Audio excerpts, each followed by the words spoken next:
Ada orang tanya, dulu guru kami tanya soalan ni, siapa tetamu paling kerap ziarah rumah Nabi? Kami semua pun nak jawab pun fikir bakar kot. Sekali dia punya jawapan apa? Lapar. Itulah tetamu yang paling kerap singgah rumah Nabi SAW. Kejayaan hanya dalam agama. Sejauh mana taat perintah Allah, ikut sunnah Nabi, sejauh itulah kita berjaya. Dalam dunia ni aku rasa tak ada orang yang paling teruk dan jahat lebih daripada aku. Apa benda yang kau perintah aku untuk aku buat, habis aku tinggal. Apa benda yang kau larang aku buat, semua aku buat. Wahai Allah, kalau kau nak campak aku masuk neraka, dah layak sangat aku masuk neraka. Aku tak heran kamu ada lembek jemaah ni, kamu sampai sini. Aku heran kamu duduk 2 minggu lembek ni, kamu buat apa? Kamu makan apa ni? Dengan yakin budak tu kata apa, Syekh, kerinduan kecintaan saya kepada Nabi menghilangkan segala lapar dan dahaga saya. Bismillahirrahmanirrahim. Assalamualaikum warahmatullahi wabarakatuh. Bertemu kita lagi dalam episod kali ini dalam podcast Borak Bro.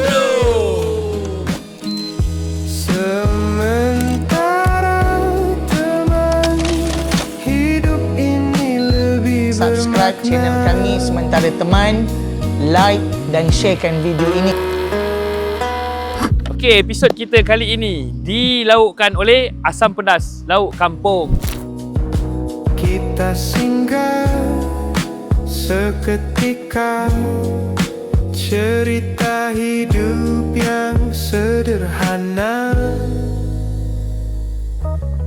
Pertama sekali kita nak ucapkan terima kasih pada subscribers kita, followers kita yang dah tengok video kita dekat platform-platform yang lain. Jangan lupa subscribe dekat YouTube. Tekan subscribe, belanja sekali, tekan loceng. Okey, Alhamdulillah, untuk episod kali ini co-host kita, saya ditemani oleh Ustaz Ahmad Muaz. Kan Ahmad Muaz kan? Abang selalu susah kalau nak ingat nama kau. Kalau korang perasan, Ustaz Ahmad Muaz pernah jadi co-host untuk episod yang kedua dengan Abang Pemotong Rumput. Jadi Alhamdulillah, selamat datang Ustaz InsyaAllah. Jadi cantik baju Alhamdulillah. Masya Allah selesa kan? Allah, baju kita pakai ni selesa. Dia warna dia sesuai, kemas. Lepas tu kain cun, lepas tu pola ada kan. Masya Allah. Alhamdulillah, sangat selesa lah baju ni kan. Bagi tahu sikit. Dan Alhamdulillah baju kita kali ni disponsor oleh Mantoya X Molvi. Balik.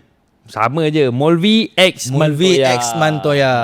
Okey, nanti korang bolehlah tengok, boleh follow, boleh stalk diorang punya medsos dekat platform-platform. Mungkin ada dekat TT, yang pasti ada dekat IG. Dekat TT saya tak pasti, dekat IG pasti ada. Molvi, MOLVI dengan Mantoya, MANTOYA. Alhamdulillah juga episod kali ini dilaukkan diasamkan, dipedaskan oleh asam pedas lauk kampung. Korang orang-orang yang luar dari Melaka, tak kira dalam Melaka pun boleh juga. Kalau korang nak rasa makan dalam suasana yang sangat selesa, korang boleh datang ke Asam Pedas Lauk Kampung berhadapan dengan Menara Taming Sari. Benar, Menara Taming Sari. Daripada Menara Taming Sari yang naik pusing-pusing, korang tengok atas tu, nampak bangunan merah besar sederet, ada 4 biji ke 5 biji, kita tak perasan. Itulah dia, kita punya sponsor hari ini, Asam Pedas Lauk Kampung. Okay, korang jangan lupa boleh follow juga dekat akaun dia, dekat TikTok ni, dekat TT, akaun dia nama Asam Pedas Lauk Kampung. Korang yang luar-luar KL, kalau nak datang Melaka, nak cari makanan yang best, lauk-lauk kampung yang best, dia bukan setakat ada asam pedas, macam-macam jenis sajian disediakan dan tempat makan yang paling selesa. Yang paling penting, berhawa dingin, sejuk, sampai makan pun boleh pakai jaket, insyaAllah. Okay, jadi kita pun tak membuang masa, kita kenalkan tetamu ataupun guest, tetamu undangan kita. Masya Allah, didatangkan daripada jauh, yang mungkin semua orang kenal sebagai Ustaz.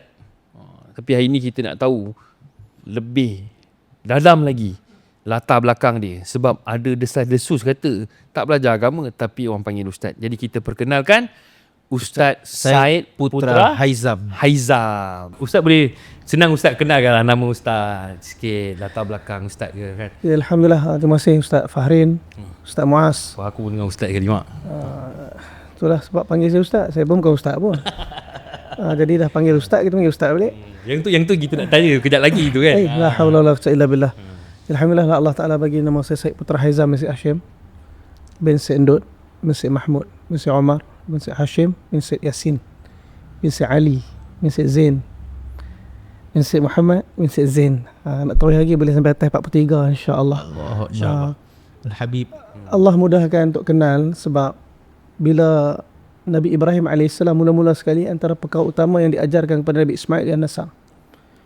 Nasab ni benda yang penting. Kita tahu kita ni daripada mana, sebab apa lahir kita atas dunia ni. Cuma ramai orang yang lahir dan dia pun bila tak tahu dia asal daripada mana, dia pun tak tahu dia nak pergi mana. Bila tak tahu nak pergi mana tu, dia buat apa saja yang dia suka. Lepas kali dia pun duduk di mana yang dia nak. Rupa-rupanya tak seperti yang apa Allah suruh, yang sepatutnya dia berada dalam kehidupan dia. Mudah-mudahan Allah Ta'ala kabullah kita. Alhamdulillah Allah pilih saya dah bulan-bulan main Melaka ni. Kalau ikutkan rumah Rawang lah. Lahir Kelantan. Uish. Jauh betul. Tapi orang Kelantan tak mengaku sebab IC saya 29. Macam mana boleh jadi ni? Dia orang kata Kelantan 13. Betul, Kelantan memang nombor 13. Tapi bila tak wallahu alam tahun saya tu macam lebih budak kot. Tak tahu. Jadi tahun 87 tu dia ada 13 dengan 29. Jadi nombor IC saya 29 kat tengah. Saya pernah baca dekat satu komen dekat dalam kita punya video dekat YouTube. Kita duk sebut 04 geng 04 hadir kan. Ada satu orang komen, dia orang Melaka juga tapi dia bukan 04. Jadi kita pun tak tahu apa kes, apa yang menyebabkan jadi kes-kes macam ni lah kan.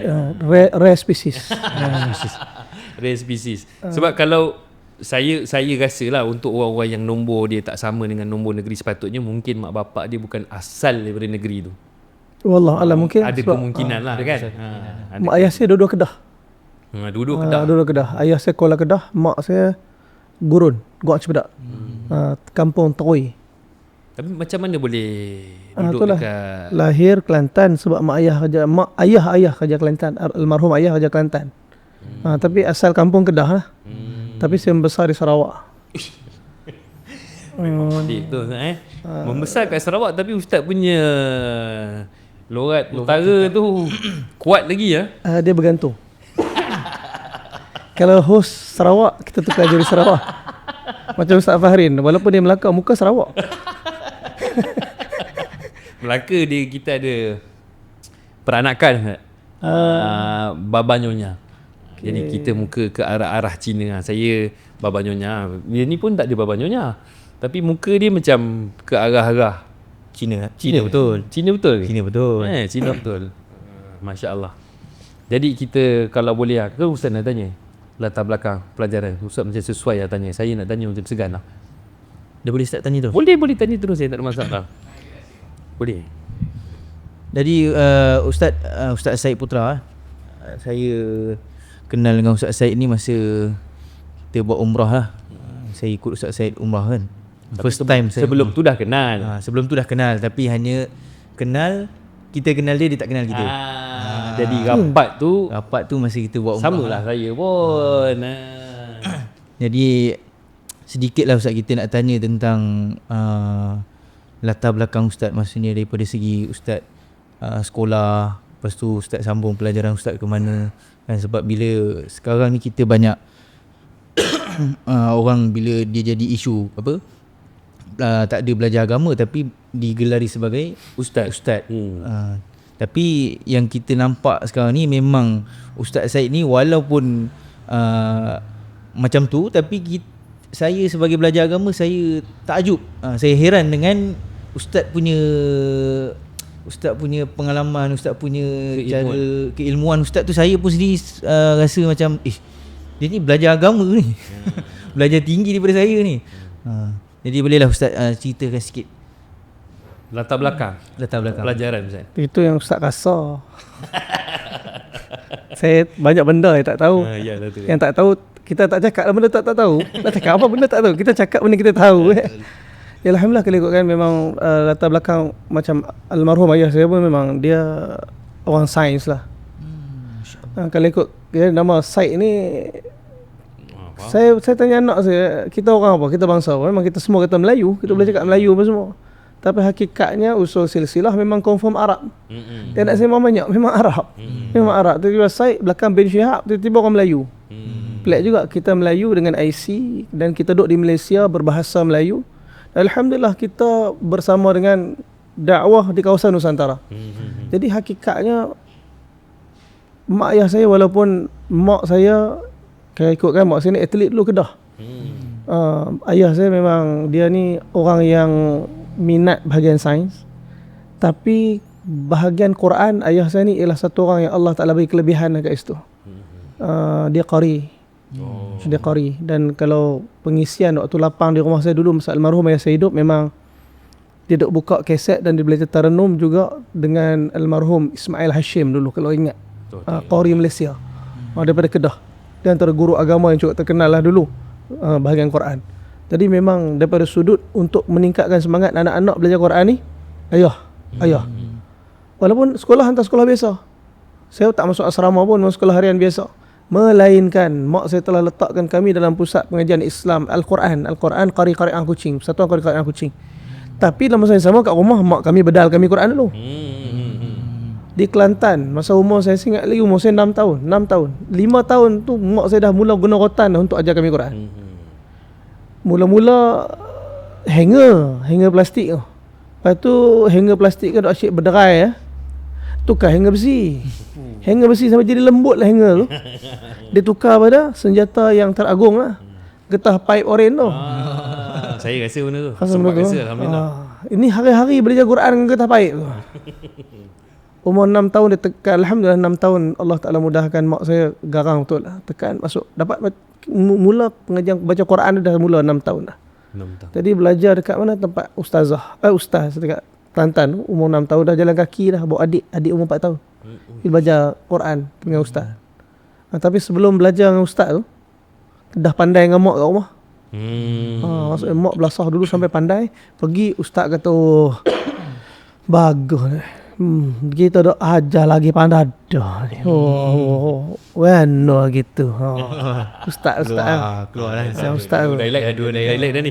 Jadi sebenarnya orang duk nampak macam, dia ni macam tak, bukan bidang agama, tapi macam mana boleh Quran dan semua. Hakikatnya bukan tiba-tiba datang. Betul, faham. Benda ni dengan ikhtiar siapa di belakang kita yang create, yang letakkan, buka jalan untuk kita. Hakikatnya mak ayah ni tunggang utama. Ayah kami sebenarnya tak ada masa sebab sibuk orang kerja, tapi mak bagi sepenuh masa dia bagi. Dia ajar kami. Dan masa yang sama dia ajar pula orang Kuching tu keliling tu. Mak saya lah guru ustazah kepada makcik-makcik orang Jawa kat situ. Di zaman tu mak saya pergi rumah dia orang. Sampai hari ni kalau saya balik Kuching, ziarah lagi anak murid mak saya. Kan saya nak murid ziarah guru. Tak ni guru datang ziarah anak murid. Rapat. Quran ni merapatkan. Hatta kami sendiri, walaupun masuk pengajian Quran, sekolah agama pagi, sekolah siang, sekolah harian.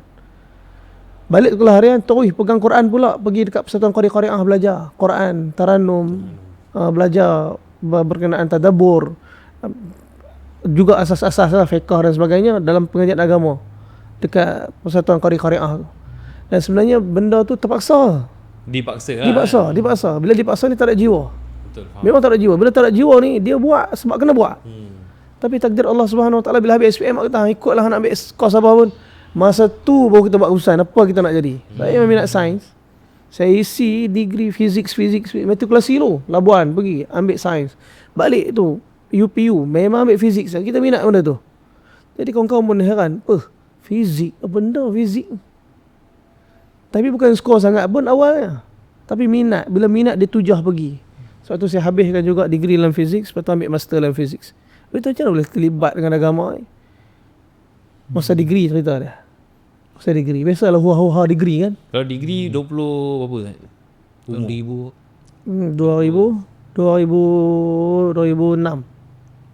20, masih 20-an lagi sebenarnya. 20-an.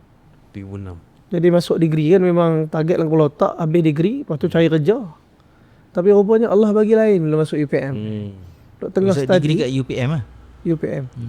Masa dekat matrikulasi tu pun sebenarnya Allah dah buka satu jalan. Saya roommate dengan dua orang sahabat saya lah, dua-dua Kristian. Yang seorang lagi memang kuat Kristian. Kalau buka pintu cross. Yang seorang lagi memang Kristian, namalah Kristian, tapi saya tak pernah tengok Kristian dia pun. Kelas pun tak pernah pergi. Tapi skor. Dan dalam bilik saya tu, dia orang study sak okok dengan muzik kuat-kuat. Jadi saya nak study pun jadi payah. Apa saya buat? Saya terpaksa bawa buku nak study masjid. Rupanya bukan saya seorang kat masjid lah. Ramai kat masjid tu. Saya sampai-sampai nak buat assignment, dia pada tutup lampu lah. Tidur semua. Bila tidur semua, saya pun tidur. Rupanya pukul 2:30 pagi semua bangun. Yang kiamulan yang buat assignment yang study, kita ikut rentak tu di matrik. Dan dia orang pun tak pernah ajak pergi mana ke apa. Yang saya tahu ada orang ada bacaan hadis. Duduk sekali duduk Lepas tu ada macam bayan tu, duduk tak tahu apa ni. Dan dia orang tak pernah ajak pun. Kalau sehari setengah ke apa, tak pernah ajak. Dia orang kawan, sebabkan saya duduk dengan dia orang, result pun bagus. Result bagus sampailah habis matrik. Masuk UPM degree. Memang degree ni semua sebaya kan. Rasa sonok betul. Tapi kosong tu ada, mana ni hak geng-geng dulu kat matrik kan. Saya pergi surau, jumpa geng-geng kepiah-kepiah juga. Tapi cara bercakap tak sama. Duduk dalam bulatan. Okey, kita hari ni kita nak baca ayat Quran ni. Apa pandangan kamu tentang ayat ni? Saya kata ni bukan yang aku jumpa dulu. Lain. Ini lain ni. Tiba-tiba datang satu kumpulan manusia. Jubah putih semua, tu dia janggut. Ini UPM ni student ni. Janggut Masya Allah seorang-seorang. Pakai kepiah, pakai serban. Tiba-tiba Assalamualaikum. Hak yang duduk dengan kami bulatan tu pun tak duduk dah lepas tu. Sebab apa? Geng-geng ni ambil alih, take over the place. Sekali bagi bayar nangis-nangis. Kita pun nangis-nangis. Kata, ni aku dengar dulu masa matrik tu. Ni dia ni. Masya Allah. Ada pakai UPM. Ending dia kata, insya-Allah tuan-tuan, kita keluar 3 hari. Saya kata, ni tabligh. Masa tu baru tahu tabligh tu. Sebab dulu kita masa ada kata 5 Willy, memang Willy motor depan jemaah ya. Assalamualaikum. Waalaikumsalam. Motor kan. Saya ingat dia orang lah doa. Dia orang punya doa ni, tolong bagi hidayat kat budak ni. Aku sumpah budak ni jadi karkun. Maksudnya masa dekat matrik tu, geng-geng yang ada dekat masjid atau surau tu, diorang tengah keluar ataupun memang itu tak, memang amalan memang student yang mana diorang ada bilik. Tapi diorang iktikaf. Masya-Allah. Diorang iktikaf. Dan diorang study di masjid. Diorang buat ta'lim, macam amalan keluar. Tapi ditambahkan dengan study. Jadi saya hak yang tak boleh, kita memang tak boleh study kat bilik. Bising. Memang bising huru-hara. Bilik saya tu dah macam kelab malam lah. Kan kelab dudang ni speaker ni yang kawan saya ambil tu, rupanya dia pergi colek speaker daripada kelas. Patut speaker kelas saya tengok lubang.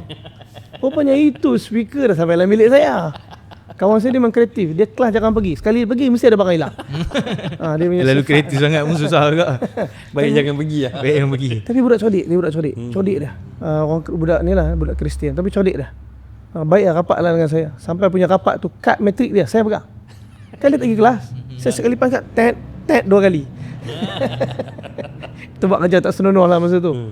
Member. Tapi dia pergi exam, scorer, subjek scorer. Tapi rupanya scorer pun bila tak ada agama, tak ada makna.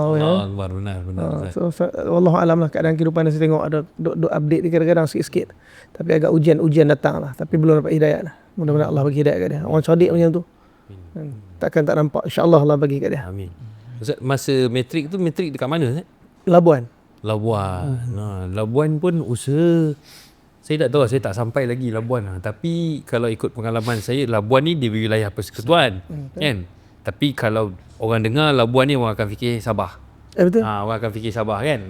Dia 80% slang dia memang Sabah. Tapi dia ada sikit bunyi lain daripada Sabah. Betul, Labuan punya slang. Sebab saya, kalau orang-orang Sabah ni, budak-budak muda dekat Sabah ni, kalau yang dah hijrah pun, jumpalah dekat mana pun, kalau ditengok kita pakai ketayap ni, biasanya Mirsab, majority memang paling tidak pun dah pernah keluar 40 hari. Masya Allah. Majority. Kalau masa saya keluar dekat Sampurna, jadi kita safar zaman tu, zaman PKP, pergi setiap markaziat sampai ke KK. Jadi sampai ke KK tu kat tempat makan yang saya pun tak tahulah apa nama tempat ni. Jadi budak-budak yang jaga kedai-kedai food court ni, Mirsab, Mirsab, Mirsab, semua panggil Mirsab. Jadi memang mana-mana kita jumpa budak-budak Sabah ni, sampai yang baru sekali dekat Mohalla saya ada geng-geng Petronas yang datang 3 bulan, 6 bulan ni, dia orang akan menyewa dekat taman saya. Budak-budak Sabah ni pun semua dah ada pengalaman 40 hari, ada yang dah 4 bulan. Cuma pengalaman dia orang tu 40 hari, 4 bulan dalam Sabah. Sekitar Sabah je. Itulah kelebihan dekat Sabah yang saya nampak Yang benda tu tak berlaku dekat Semenanjung. Sabah ni memang umumiat lah kalau kerja dakwah ni kan. Jadi tak heran lah bila ustaz kata dekat Labuan matrik dia macam tu keadaan dia. Benda tu Memang diorang daripada zaman belajar lagi diorang dah dah dididik macam tu lah. dididik kan. Jadi kalau untuk kerja dakwah ni kan, itu kira antara punca awal lah Ustaz kira terlibat secara tak langsung kan. Yang secara official ni masa yang insyaAllah kita semua keluar 3 hari tu, masa tu Ustaz keluar ke ataupun Ustaz tak boleh Masa tu saya lari. Pastinya tak keluar kan. Dah agak lah. Saya dah boleh agak benda tu, tapi saya cuba sangka baik, saya husnuzan.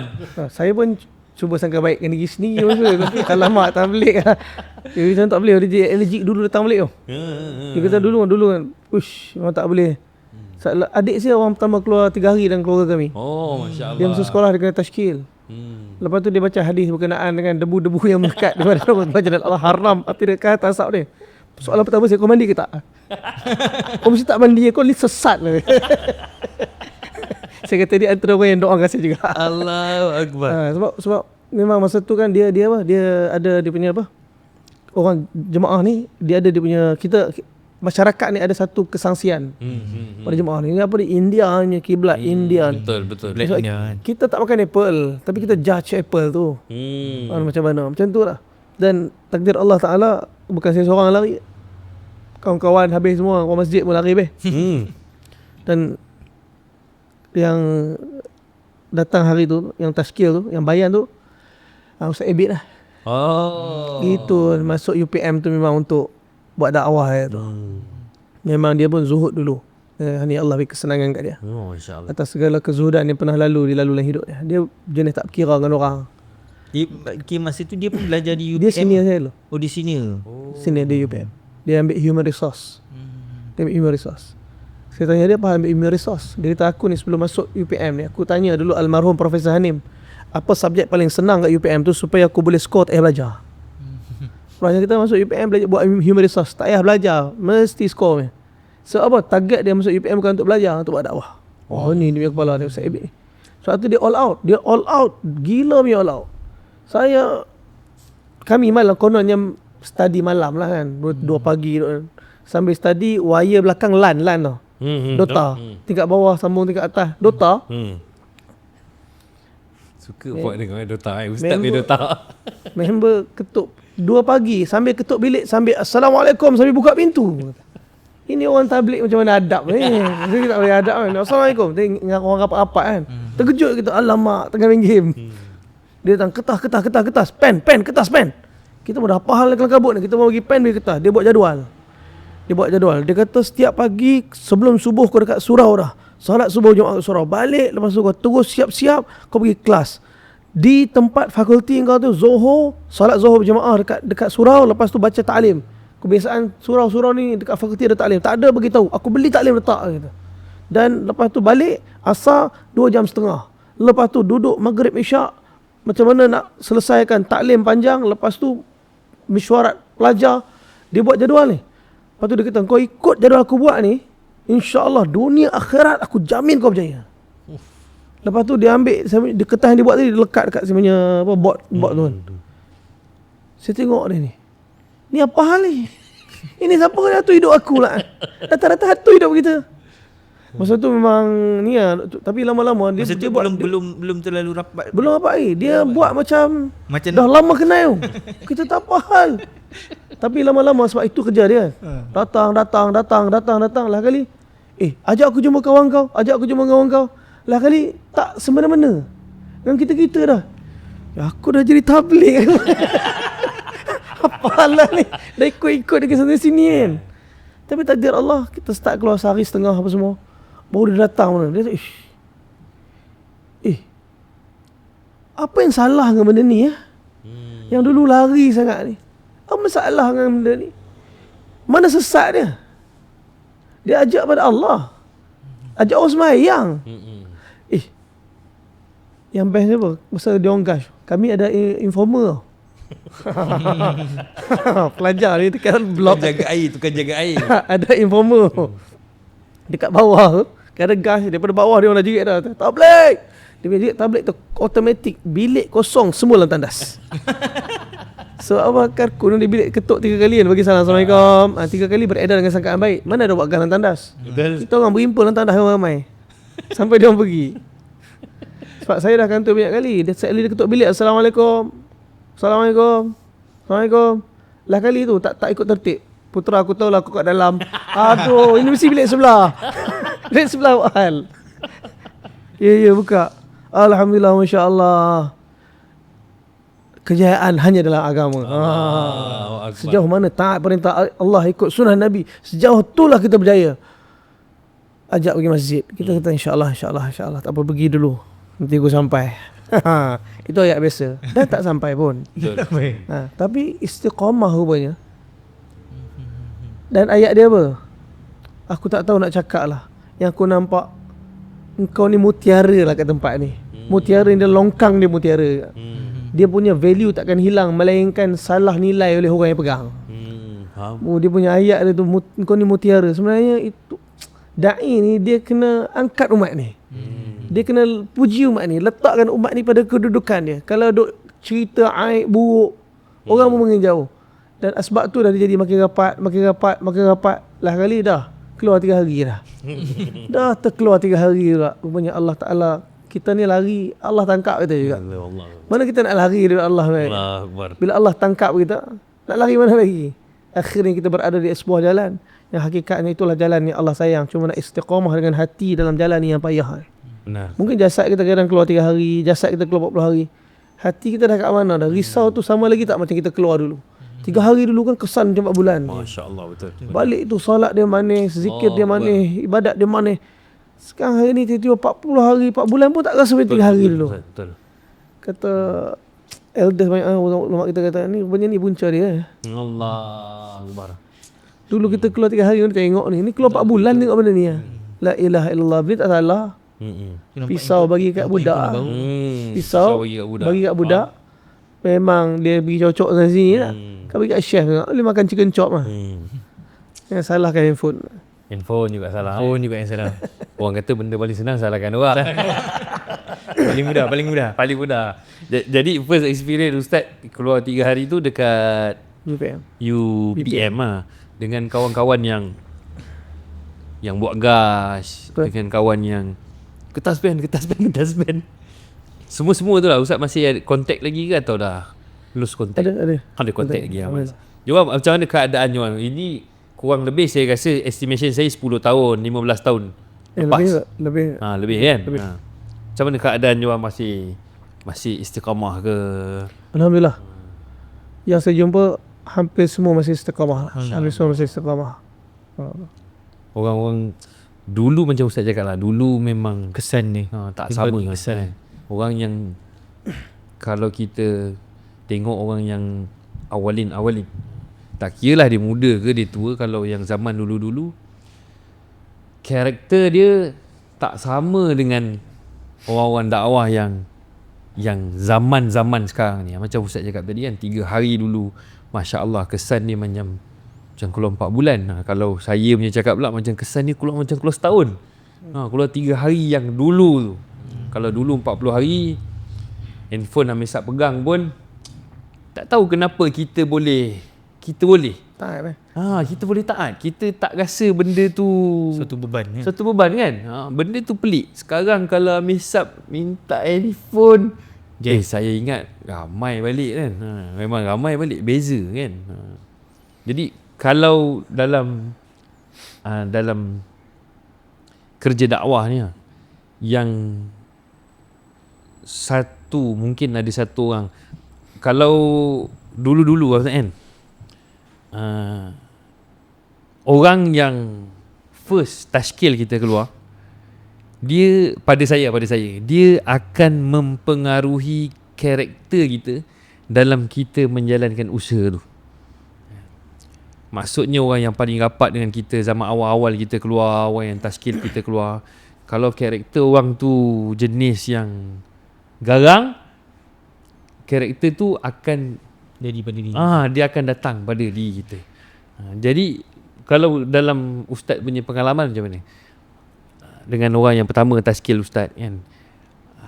Apa kesan dia pada ustaz dan macam mana ustaz rasa macam boleh terima benda ni kan. Sebab zaman tu tabligh kan. Orang dengar tabligh orang macam tak suka betul lah. Macam ada satu orang tu dia ada 4 orang anak. Dia ada 4 orang anak kan. Anak pertama tu nama apa tu?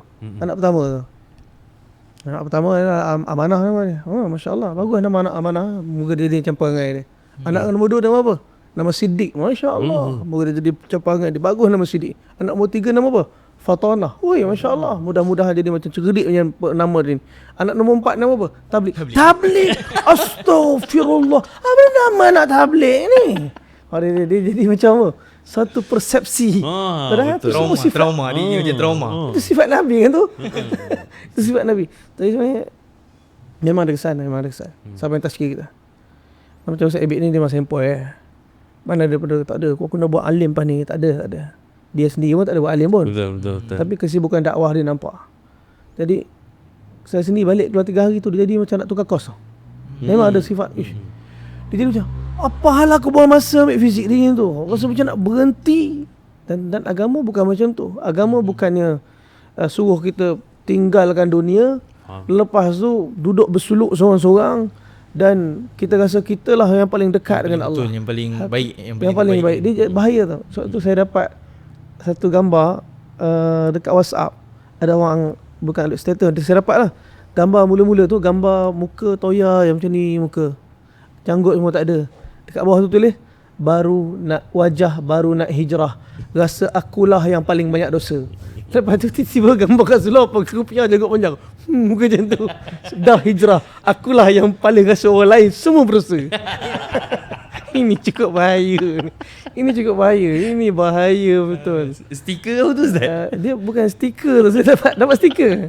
Saya dapat gambar. Saya duk membayangkan. Saya dapat benda tu, saya baca. Muka orang yang sama muka. Yang seorang muka Toya, muka macam tengok macam ya Allah kesiannya. Tu dia tulis tu baru nak hijrah. Rasa diri banyak dosa. Tiba-tiba muka sebelah, muka dia juga. Tapi janggut dah panjang pakai kopiah, muka tu ni. Dah hijrah, sekarang rasa diri semua orang ada dosa. Ini cukup bahaya dalam hijrah. Sebab tu nak rasa kita kekal, kita ni sentiasa berada dalam keadaan tak baik. Nak rasa kita lah berada yang paling lemah. Benda ni nak kena didik hati supaya kita tak, minta maaf lah, tak, iblis saya rasa dia paling pandai. Dia paling takabur, dia yang paling mulia. Dan sebab dia rasa diri dia macam tu, Allah Ta'ala keluarkan dia daripada rahmat Allah, keluarkan dari syurga. Sebab tu Allah Subhanahu Wa Ta'ala letakkan benchmark yang paling tinggi sebelum Allah hantarkan Nabi Adam ke dunia ni. Nah iblis, ini ni karakter yang akan hancurkan kau ni. Karakter akan keluar kau daripada rahmat Allah. Satu orang hijrah, dia ambil karakter ni, selesai dia. Tak kira lah da'i ke, ustaz ke, alim ke. Tapi bila karakter iblis tu masuk, Jahannam dunia, Jahannam akhirat dia. Orang semua nampak masya-Allah, nampak apa zahir. Nampak dia ni masya-Allah. Macam ulama-ulama besar cara pakai ni. Tapi hakikatnya dekat dalam. Fi qulubihim maradun fazadahumullahu marada. Dalam hati ada penyakit. Dan Allah tambahkan penyakit. Yang bunuh Sayyidina Ali bukannya orang jahil. Yang bunuh Sayyidina Ali, Abdurrahman bin Muljam. Itu orang yang hafal Quran. Satu orang yang ahli Quran. Sampaikan bila Amr al-As minta Abdurrahman bin Muljam ni untuk mengajar dekat tempat dia, Sayyidina Omar kata kalau bukanlah Amr minta, pasti aku suka untuk Abdurrahman duduk dengan aku mengajar kat sini. Bahawa Omar pun rasa dia ni satu orang yang alim. Tapi bila datang sifat sakit hati ni, Sayyidina Ali tu menantu Nabi tu. Sayyidina Ali tu yang Allah Ta'ala muliakan dia, yang duduk dengan Nabi pada kecil. Sayyidina Ali mula kali dia bunuh. Dah lah bunuh. Bila nak diqisas, apa dia kata perkataan dia? Masa nak kena bunuh, nak kena qisas tu, Abu Abdurrahman bin Muljam kata, kalian potonglah anggota badan aku satu persatu kerana aku ingin tengok anggota ni gugur di jalan Allah. La ilaha illallah. Sampai hujung ni mati tak taubat ni. Ahli Quran tu. Sebab tu Quran bukan masalah Quran, tapi dia masalah hati, yang mana Quran ada tapi tak tembus masuk dan bentuk hati itu sehingga akhlak dan risau macam Nabi sallallahu alaihi wasallam. So saya memang saya tukar kos masa tu. Tapi alhamdulillah saya tak tukar kos sebab minat tu masih ada dekat fizik. Saya tambah subjek. Masa tu yang ambil bahasa Arab, ambil tasawur, ambil undang-undang keluarga Islam. Sampai kan saya pernah kena halau daripada kelas. Saya bukan, kita ni jenis bila kita dah dapat kerja ni, kita jenis bukan kita pergi agama, bukan kita pergi seorang, kita tashkil orang. Jadi masa nak ambil subjek tu, tashkil kawan-kawan satu kos. Ini subjek undang-undang keluarga Islam, kita semua ambil ni. Ambil subjek tambahan, ambil. Ni tambah beban. Tak ada, ini senang ni. Kawan-kawan fizik pun pakai register ramai-ramai. Masa kelas tu pensyarah kata, nama yang saya sebut ni bangun sebut nama kami satu kos fizik semua berdiri belakang. Doktor, kenapa? Ni kos apa tuan-tuan ni? Kami kos fizik.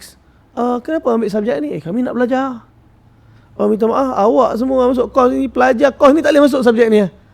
Kan minta tolong semua drop kena drop. Tapi walaupun drop, kita duduk dalam kelas tu. Maksudnya nak masuk belajar, boleh masuk belajar. Tu pun cuma jangan ambil register subjek. Faham. Maksudnya exam tak payah duduk apa tu, tapi duduk dalam subjek. Sekadar dengar lah. Sekadar dengar. Tapi bila minat datang, sebab tu dalam sifat sahabat tu kan. Yang nombor 3 tu ilmu dan zikir. Ini benda yang automatik hadir ni. Bila kita keluar jalan Allah, kita nak bentuk 6 sifat ni. Ilmu dan zikir ni datang. Walaupun tak exam, walaupun aku tak perlu dapat A pun dalam subjek ni, aku bukan nak dapat A, aku nak belajar agama. Saya faham. So kita duduk dalam subjek tu, duduk dalam tamadun Islam, duduk dalam kelas falsafah sains, perbandingan agama, dah start ambil dah subjek-subjek agama. Sebab tu kalau masa permohonan tauliah, dia orang kata bagi sijil-sijil yang berkaitan. Saya pening nak bagi sijil apa. Apa sijil kaitan aku ada ni? So saya submit juga yang Selangor punya, Sarawak punya. Saya submit. Mastakatnya ada 2, tauliah Selangor dengan tauliah Sarawak. Saya submit apa? Saya submit transkrip UPM. Saya hidekan semua subjek, melainkan subjek kos agama yang saya ambil. Saya submit yang tu. Sebab kebanyakan kalau nak tanya formality dalam study pengajian agama, memang saya tak ada formality melainkan pengajian Quran dulu lah. Itulah saya habiskan 5 tahun dalam pengajian Quran. Yang lain kebanyakan pengajian sirah. Saya duduk telaki dan habiskan kitab. Daripada satu kitab. Sebab apa? Minat. Tadi minat sains je. Tapi bila Allah Ta'ala bagi sikit lah spark minat agama ni. So dia mula cari kitab dan habiskan kitab. So selesai satu kitab, kita nak pindah kitab yang lain. Dan sebenarnya sampai sekarang tak habis. Tak habis. Sebab tu antara benda yang saya suka kalau pergi mana-mana, memang saya bawa balik kitab. Jadi macam dekat Madinah, saya biasa kalau bawa jemaah pun, hari tu saya tak sempat nak bawa pergi ke Mathaf Madinah. Dekat situ saya ingat habis kitab-kitab dalam tu saya dah borong sikit-sikit. Tinggal ada satu kitab nama dia Al-Wafa'ul Wafa' bi akhbari Darul Mustafa. Kisah tentang kehidupan rumah tangga keluarga Nabi, yang mana banyaklah sirah-sirah Nabi yang dihimpunkan dalam kitab tu. Cuma masalah 11 jilid, harga RM900. Dan kalau bawa balik pun luggage overload. Saya nak beli satu-satu, dia kata tak boleh, kena beli semua. Yang tu alhamdulillah belum beli lagi dengan Ma'alim Madinah. Tapi dia jadi minat. Bila minat, dia mula sikit. Jadi kalau subjek yang drop tu, adakah semua subjek-subjek agama ustaz kena drop dari kelas ataupun tak ada yang saya satu sajalah? Ada beberapa. Arab saya ambil dua kelas. Tahun semester ke berapa saya tengok saya ambil Arab, lepas tu semester tu saya ambil lagi satu bahasa Arab. Minat. Dan masa tu bukan minat nak Nabi cakap Arab, takkan aku tak cakap Arab. Nama Syed tak cakap Arab pula. Takkan nama Syed tak cakap Arab. Jadi kita belajar sikit-sikit lah. Bukan pandai sampai sekarang mau belajar lagi. Wallahualam. Saya ada seorang kawan tu juga, masa dia cikgu lah. Cikgu Tahir. Dia belajar dekat Temboro. Jadi dia sebelum dia belajar Temboro, dia datang Temboro pun dalam keadaan berkeluarga. Jadi dia anak-anak dia pun dah besar. Jadi dia ada cerita, dia dulu satu orang bisnes. Jadi dia selalu pergi China lah untuk ambil barang bawa balik, ambil barang bawa balik. Jadi bila dia jumpa Cina, dia dah selalu dia jumpa satu orang Islam Cina. Dia cakap bahasa Cina dengan orang Cina tu. Dia cakap sikit lah. Orang Cina tu balas dia dengan bahasa Arab. Uish. Orang Cina tu balas dia dengan bahasa Arab. Jadi bila orang Cina tu balas dengan bahasa Arab, dia tak boleh nak jawab. Orang Cina tu kata kat dia, betapa ruginya kau satu orang Islam tapi tak pandai cakap Arab. Allah Akbar. Asbab daripada perkataan tu, balik dia mesyuarat, dia berhenti daripada jadi cikgu, dia terus sambung belajar agama. Sebab daripada tu. Sebab daripada perkataan satu orang Cina yang tegur dia tentang orang Islam tak boleh cakap Arab. Sedangkan bahasa Nabi SAW kan, bahasa yang paling mulia, bahasa yang bila mana Allah bagi kepada Nabi SAW, iaitu bahasa Arab. Ada orang fikir bahasa Arab ni ustaz je lah. Betul. Jadi saya bukan ustaz, apa manfaat saya belajar bahasa Arab ni? Belajar bahasa apa pun manfaat. Orang kata bahasa Arab, saya duduk kat Albania tu. Orang kata buat apa hafal-hafal bahasa Albania, tak ada manfaat bahasa Albania ni. Kita duduk kat tadi bahasa tempat tu jadi macam, aku nak buat apa ni, tak ada cakap dengan orang. Hafal lah juga perkataan-perkataan dakwah dia. Jadi masa kat Albania saya hafal lah sikit. Bila hafal, kan negara Albania kecil, beberapa negara kelilingnya boleh. Terus saya keluar kat Finland. Bila saya keluar kat Finland, saya pergi buat ziarah petang tu, ada seorang berada kat 7E tu. Muka dia macam Albania, sajalah tanya. Dia bukan Albania, negara sebelah. Allah lupa apa negara sebelah, tapi bahasa sama. Terus saya pegang tangan dia. Allahu nakakriu, Allahu kakriu zdojo. Kush edan camia, Allah edan ata. Dia macam, how you can speak Albania? Saya kata, no, only that word. Only some da'wah for some word for da'wah purpose. At least I can deliver something in your language. Oh, bila dia dengar macam tu, malam tu maghrib, satu kampung Albania semua turun, dapat satu rumah masjid. Orang suka ya pun, orang suka kan? Betul. Sebenarnya bahasa ni nampak macam tak penting. Kita rasa tak penting sebab kita duduk kat sini. Kalau kita tengok dengan foreigner yang kat sini, Bangladesh ke Pakistan ke, semua je orang nak macam Ustaz cakap, nak memudahkan urusan dekat sini. Jadi jangan terpaksa lah belajar bahasa Melayu tu kan. Tapi berbeza dengan kalau bahasa orang panggil karkun lah, ahbab kan. Orang tua-tua kita dulu, kalau diorang sama diorang ahbab ni, diorang akan anak hantar. Saya masa awal-awal ikut, saya tanya kenapa anak hantar kan, anak hantar antum. Sikit-sikit je dia, itu je lah kan. Kata nak belajar bahasa Arab bebal. Tapi nak juga sama dengan Nabi, jadi cakaplah ana, anta, itu je lah kan. Jadi diorang bercakap tu bukan untuk membezakan, ini anak anta ni karkun je pakai, orang yang berdakwah je pakai. Tapi diorang gunakan anak anta tu sebab rasa nak cakap bahasa sama dengan bahasa yang Nabi SAW cakap. Tapi sebab tak pandai, anak hantar jadi je lah kan. Macam tu lah. Tapi sebenarnya bila kita belajar bahasa Arab susah dekat kelas, saya jadi mutawif kan, kita tak confident lah, aku belajar bahasa Arab lah, insyaAllah ni bawa jemaah tak ada hal lah. Sekali driver cakap amni, bahasa pasar, apa benda pun tak faham. Saya kata astaghfirullahalazim, apa benda aku belajar dulu ni, apa benda pula kau ni cakap Arab ke apa ni. Tapi bila bahasa amni, tapi bila lama-lama kita duduk lah, sama je mereka kat Sarawak. Mula-mula duduk Sarawak tu tak faham benda dia orang cakap, dia lama-lama dah kita cakap macam dia orang lah. Jadi sebenarnya slang bahasa pasar dia. Yalah, setiap bahasa dia ada bahasa pasar dia. Macam ada satu ustaz beritahu, Arab ni kalau kita boleh cakap dengan orang tua, kalau kita boleh cakap dengan kanak-kanak, insya-Allah pergi mana pun senang.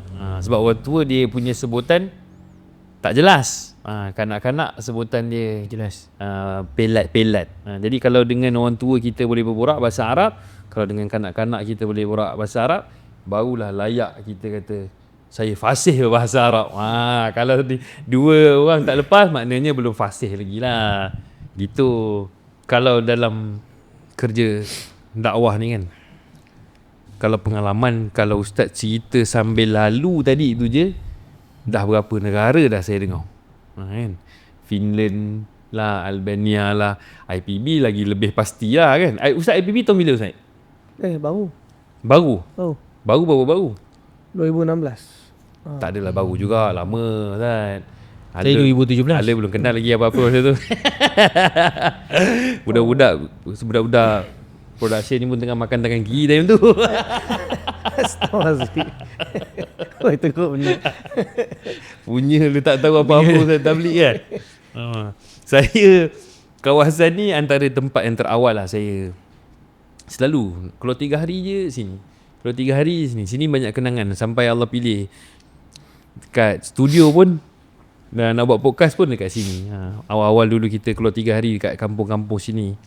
Pakcik-pakcik kita datang surau ya, nanti maghrib pakcik-pakcik ni sampai awal kan. Ni slow senteng, slow singkat ni apa benda?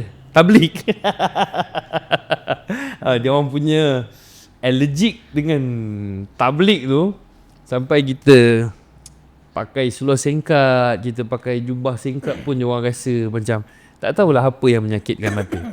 Itu untuk bahagian saya lah. Jadi kita nak tahu juga kalau ustaz dalam menjalankan usaha dakwah ni, pernah tak ustaz rasa macam Give up. yeah.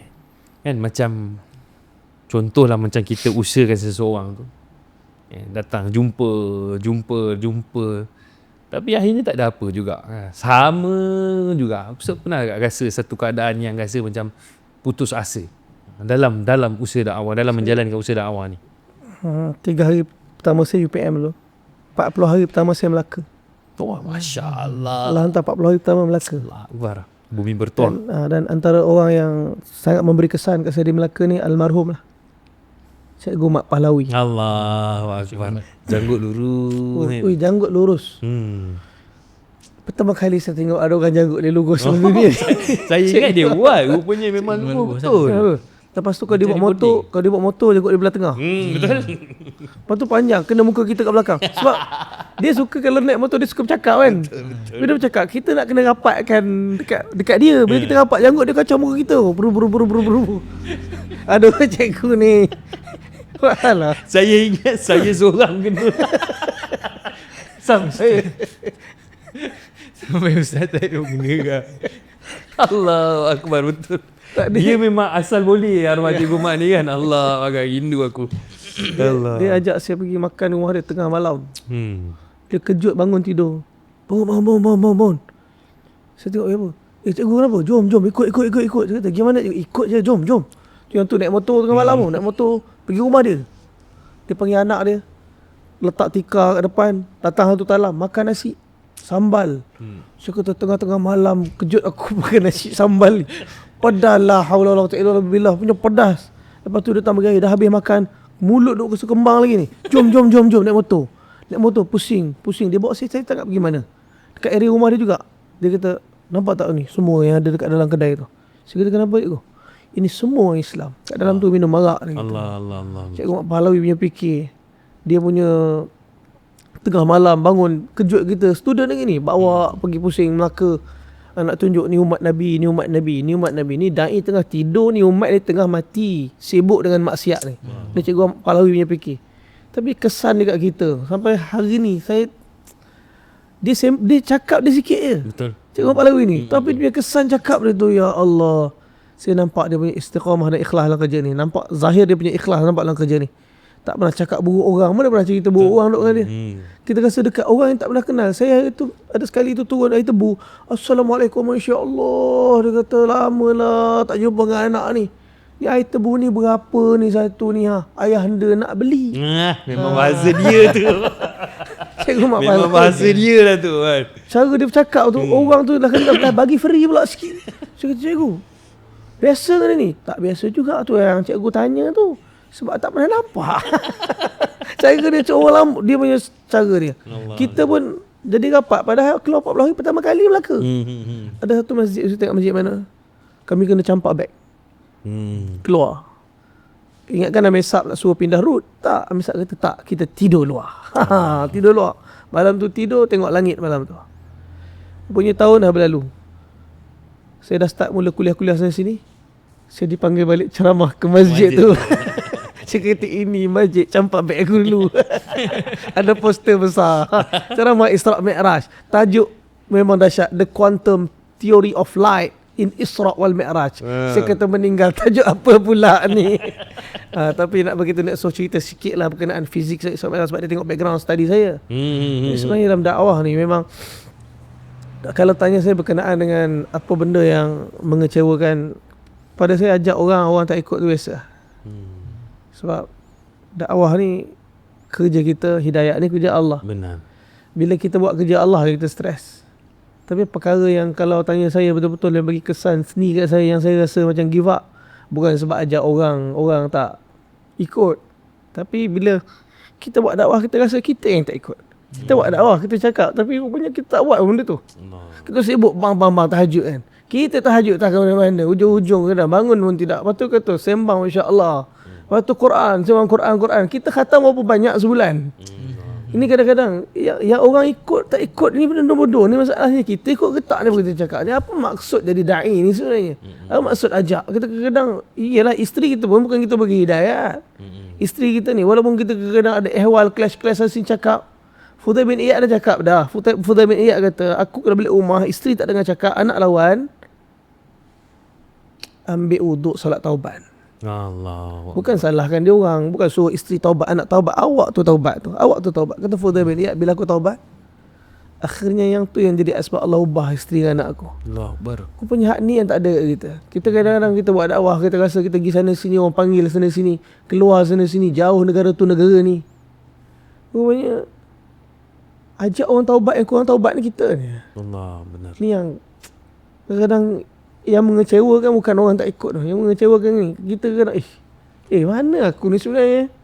Kat kedudukan mana aku ni dengan Allah weh? Kadang cakap macam Nabi-Nabi, masya-Allah mulut cakap macam Nabi. Tapi amalan kata orang lama tu, amalan macam labi-labi. Kepala kejap keluar, kepala kejap masuk, kepala kejap keluar, kepala kejap masuk. Yang kita takut mati masuk kepala kat dalam. Allah. Amalan tengah slack kan, orang tashkil. Kita tashkil masya-Allah, orang keluar, orang terkesan. Tak, kita tu kat mana dengan Allah ni? Kau nak cari apa sebenarnya hidup ni? Yang ni, kalau tanya saya lah apa benda yang paling risau, yang saya rasa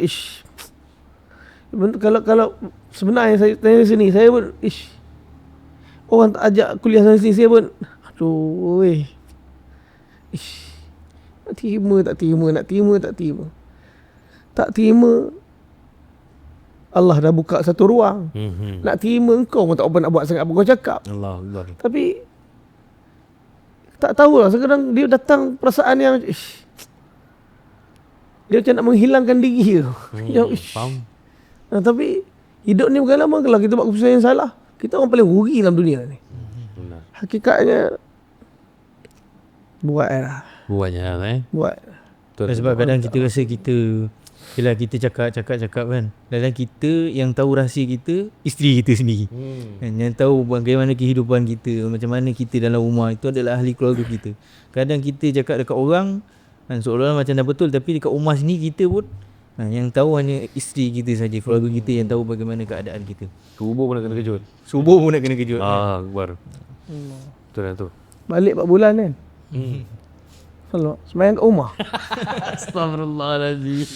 Allah. Aduh, dia benda tu biasa berlaku kalau balik tu dah safar daripada Seri Petali, penat kan. Tu yang bahaya. Kadang-kadang kita pun Superman, terlajak kan. Sama macam saat kita buat umrah kan.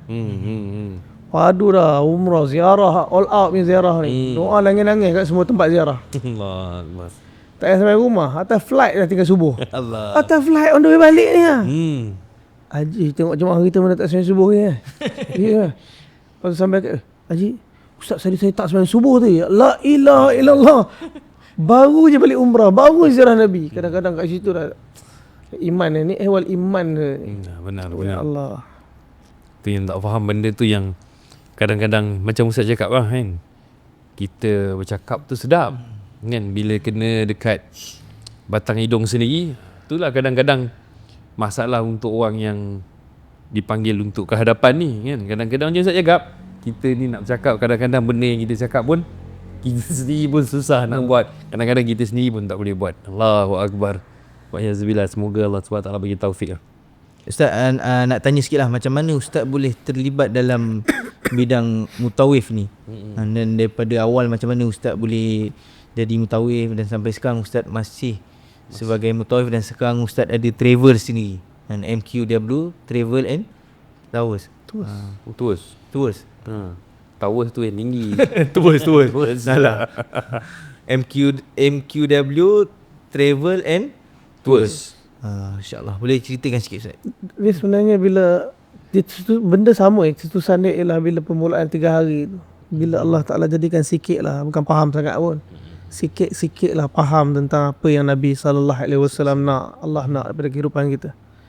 Dan bila kita dah mula belajar pasal Nabi, sirah Nabi, baca tentang Nabi, duduk daurah tentang Nabi, kita dah mula belajar untuk kenal Nabi, rindu tu datang. Siapa yang buat kerja agama ni tak nak jumpa Nabi? Allah Akbar. Semua orang tanya karkun-karkun, tak karkun pun, siapa-siapa je lah yang buat kerja dakwah ni, ataupun yang duduk biasa dalam kuliah dan sebagainya, siapa tak nak jumpa Nabi? Semua ada perasaan nak jumpa Nabi. Dan dia segan tu ada, takut dia tahu, apa benda aku nak cakap dengan Nabi ni, apa benda aku dah buat yang dekat depan Nabi ni, aku nak cakap apa dengan Nabi. Dia datang perasaan tu. Antara orang pertama tanya saya ni, Ustaz Hatta kan?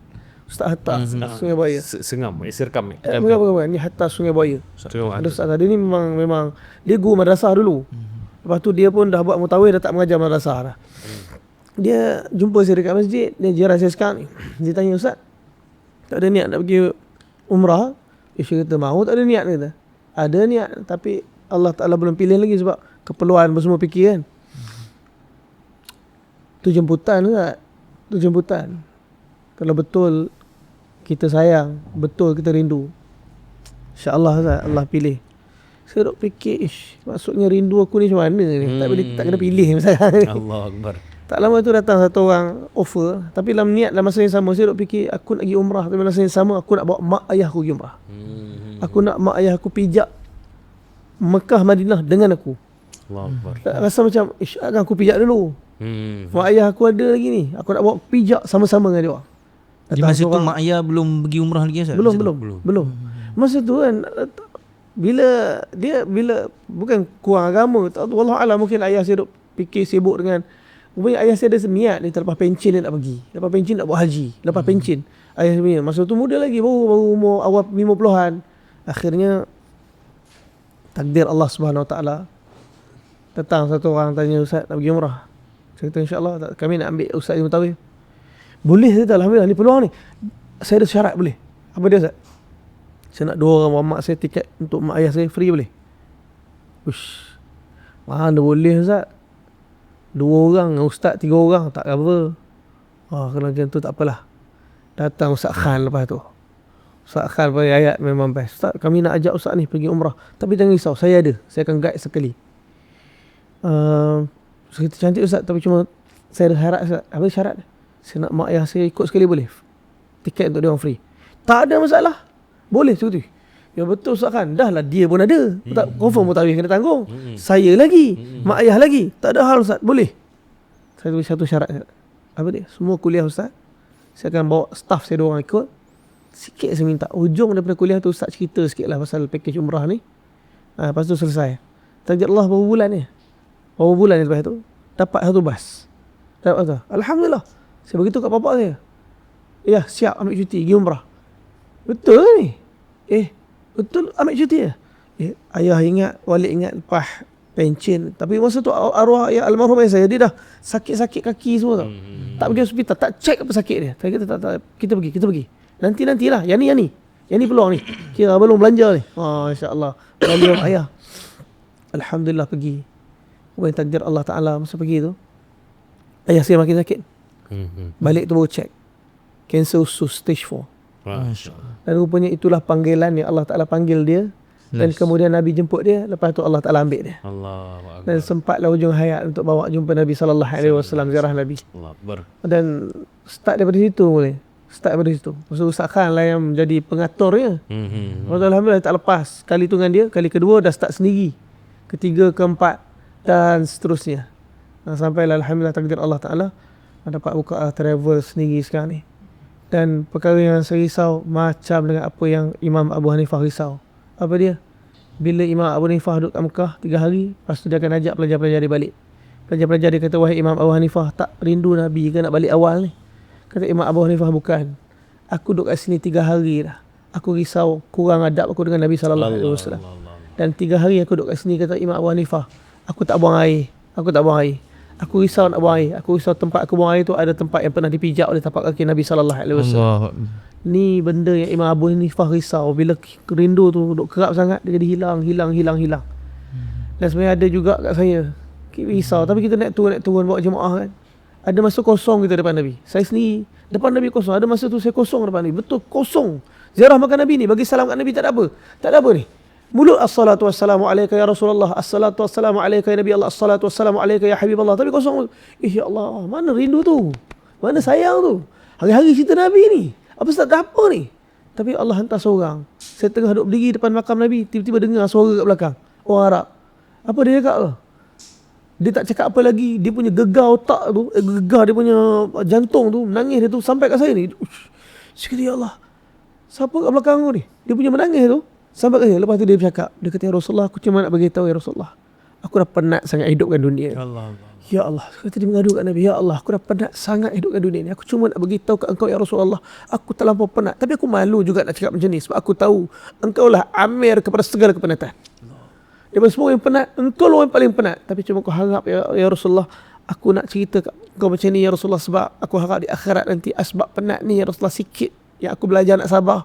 Tolong ya wahai Allah, jangan pisahkan aku dengan Nabi kat sana nanti.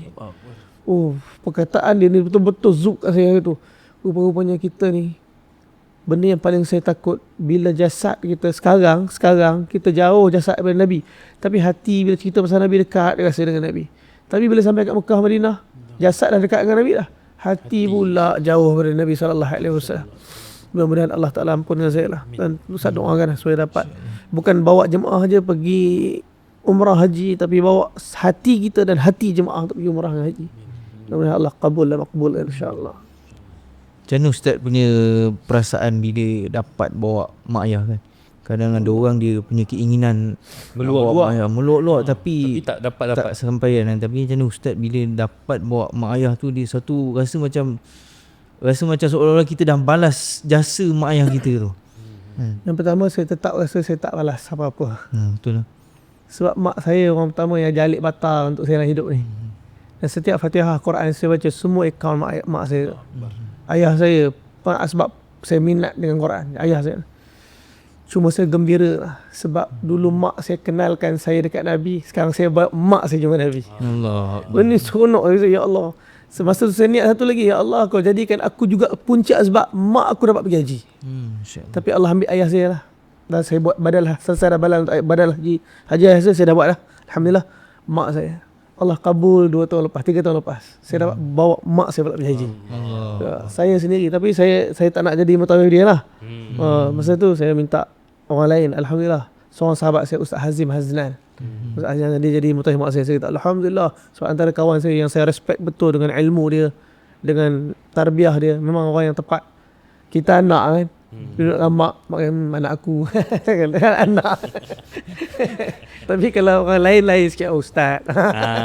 Betul. Kita wajur sikit. Tapi mak saya alhamdulillah dengan saya. Mak saya dia masya-Allah, kalau saya ada kuliah cerah-cerah dulu masih bawa mak saya. Saya tahu kalau bawa mak saya ialah timekeeper. Habis kalau habis kuliah dalam kereta, mak saya akan bagi komentar lah. Panjang sangat tadi tu. Orang biasa kalau lepas isyak ni orang dah mula dah tengok jam apa semua. Tapi bila kita panjang sangat, orang jadi macam tak senang duduk. Komentator. Tapi dia diperingat lah kita. Dia diperingat. Alhamdulillah. Kalau dekat area KL, memang saya pick up mak saya bawa pergi kuliah. Dan mak saya pun kalau ada kuliah mana-mana pun, dia tahu saya ada dekat area KL. Dia ambil aku. InsyaAllah. Alhamdulillah, konok. Allahu akbar. Jadi tadi Ustaz cakap Ustaz panggil mak, ibu, apa? Umi. Umi Ustaz ni orang yang pertama yang mengajarkan Al-Quran. Saya suka benda tu.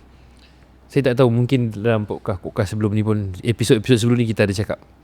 Tapi mungkin saya nak Ustaz macam bagi nasihat sikit, kan, untuk kita punya pendengar-pendengar dalam podcast ni, bagi tahu betapa pentingnya untuk kita selaku mak bapak untuk jadi orang yang pertama mengajarkan Al-Quran kepada anak-anak. Sebab zaman sekarang ni bapak bekerja, mak pun bekerja, jadi dah jadi satu kelaziman.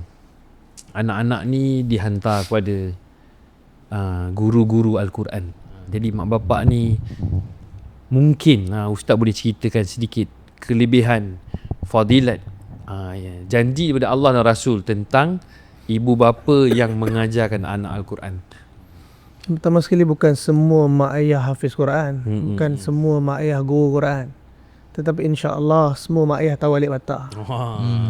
Jadi kalau kita mungkin tak mampu nak ajar level Quran tinggi-tinggi ke anak-anak kita, tapi sementara dia tengah membesar, kenalkan dia dengan huruf.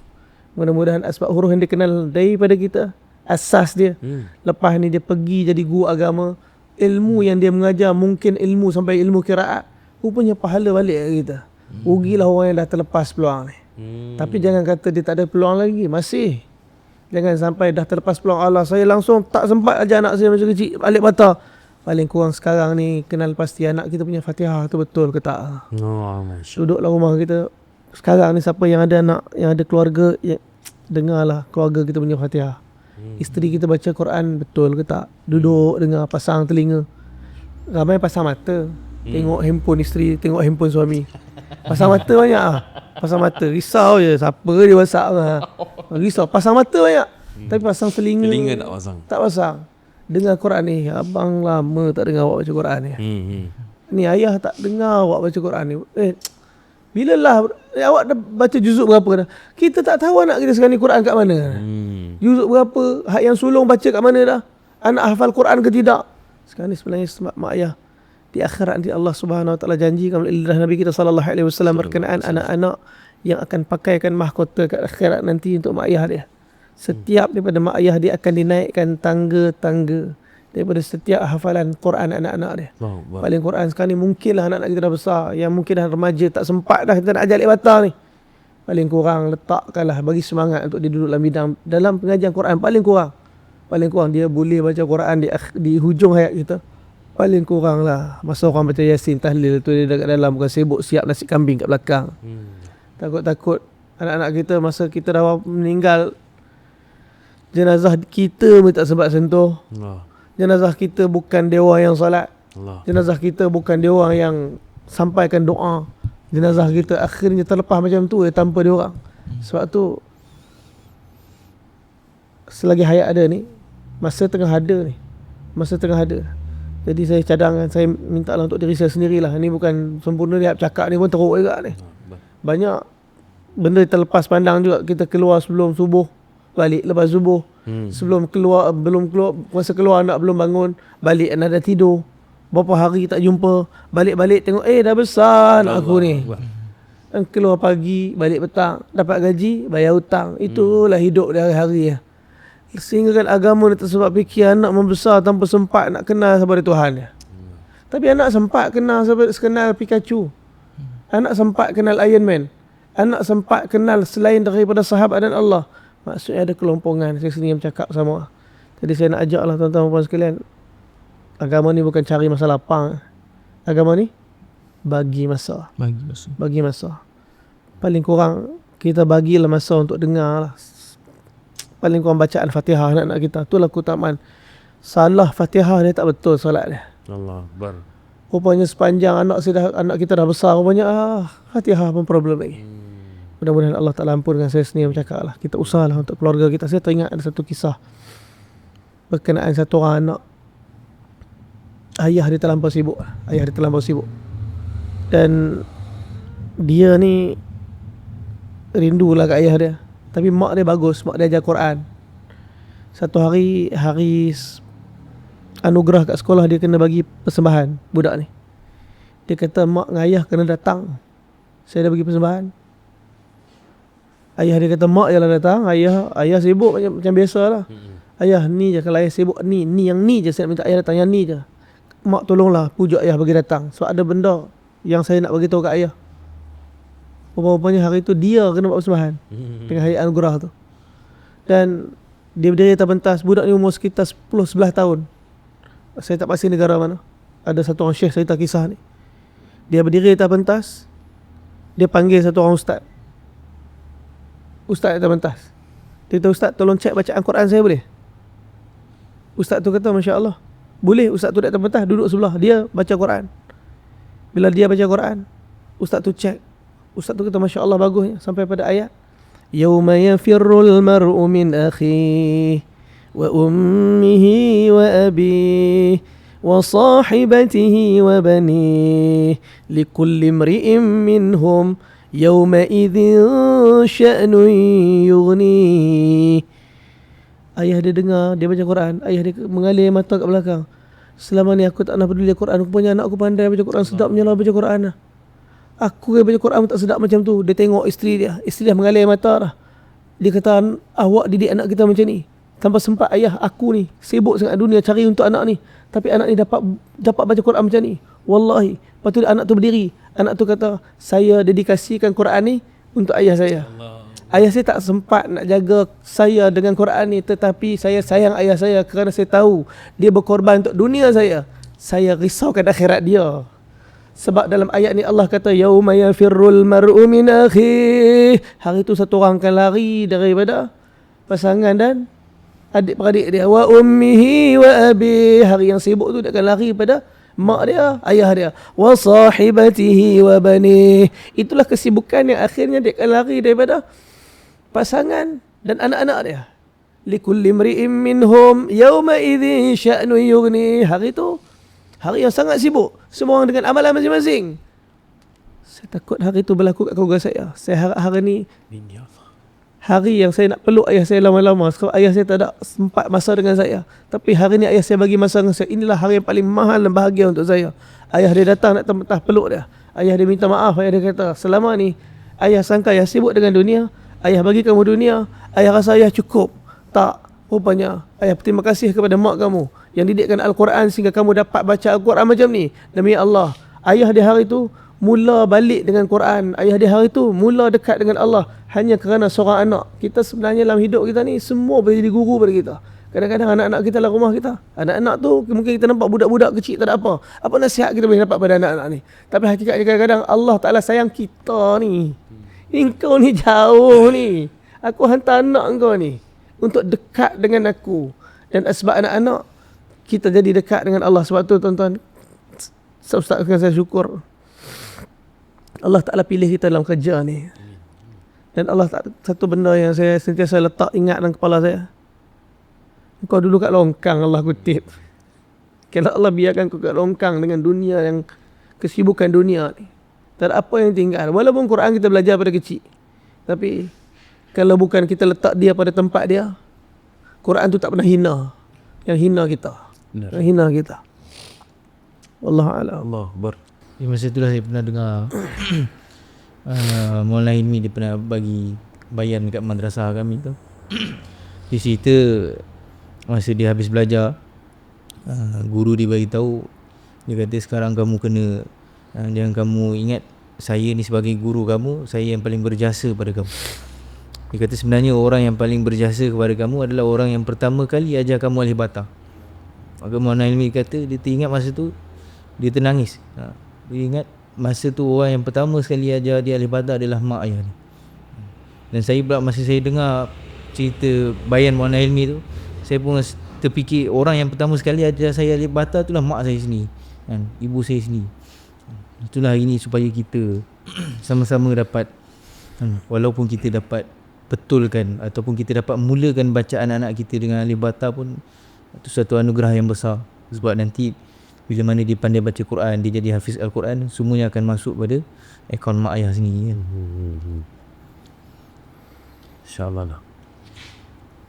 Benda ni kadang-kadang orang pandang macam tu nak kan, dengan kesibukan dunia kan masing-masing. Jadi benda ni kadang-kadang orang terlepas pandang.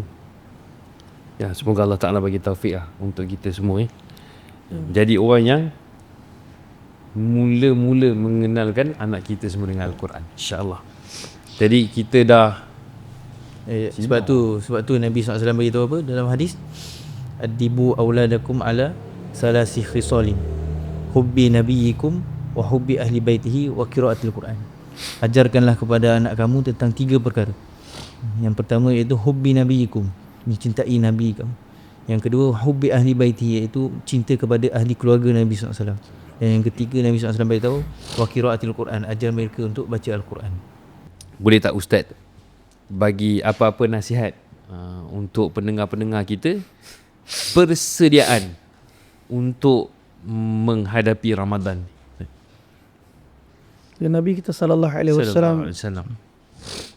dah mula bersiap dalam Ramadan ni bila Nabi angkat tangan pada bulan Rajab, doa Allahumma barik lana fi Rajabin wa Sya'ban wa ballighna Ramadan. Sebab tu kata Abdullah ibn Abbas, hadis yang diriwayatkan oleh beliau,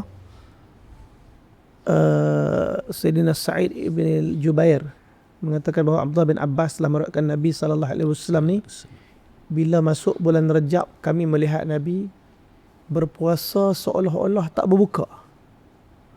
Tetapi bila Nabi berbuka, yakni makan, seolah-olah tak berpuasa. Maksudnya Nabi sallallahu alaihi wasallam dalam bulan Rajab ni pun ada masa Nabi sungguh-sungguh puasa. Rajab ialah bulan haram. Tapi Ramadan ialah bulan yang Allah Subhanahu wa taala pilih sebagai bulan yang Allah Ta'ala lipat gandakan, dan Allah pilih dalam bulan tu ialah satu hari yang Allah jadikan lebih baik pada 1000 bulan. Jadi Nabi kita sallallahu alaihi wasallam sangat gembira bila Ramadan nak datang. Jadi kegembiraan Nabi dengan menyambut Ramadan bermula daripada berpuasa bulan Rajab lagi. Jadi kena banyaklah puasa bulan Rajab ni. Bulan Rajab. Jadi orang yang kita tengok, saya tadi pagi tadi kuliah duha dekat Jabatan Pendidikan Wilayah Persekutuan.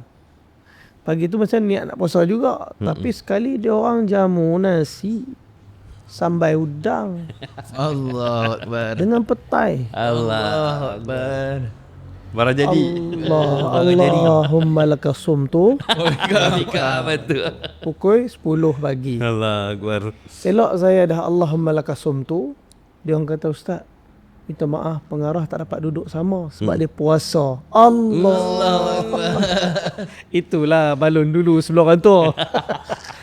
Jadi nak bagi tahu bukan hanya Nabi, di kalangan umat ni juga dia sangat cakna dan sangat excited bila puasa nak datang. Ada 3 golongan yang biasa jadi akan wujud di saat Ramadan nak datang. Golongan yang pertama, dia dengar lagi 32 hari Ramadan ni. Dia tepuk kepala dia. Adoi. Oh, tak boleh nak breakfast lah. Lalu kena nasi. Ada setelah ni golongan pertama. Ni golongan yang dengar Ramadan dia semak. Ni golongan pertama. Ni golongan iman Dia problem. makan nasi lemak dinding ha.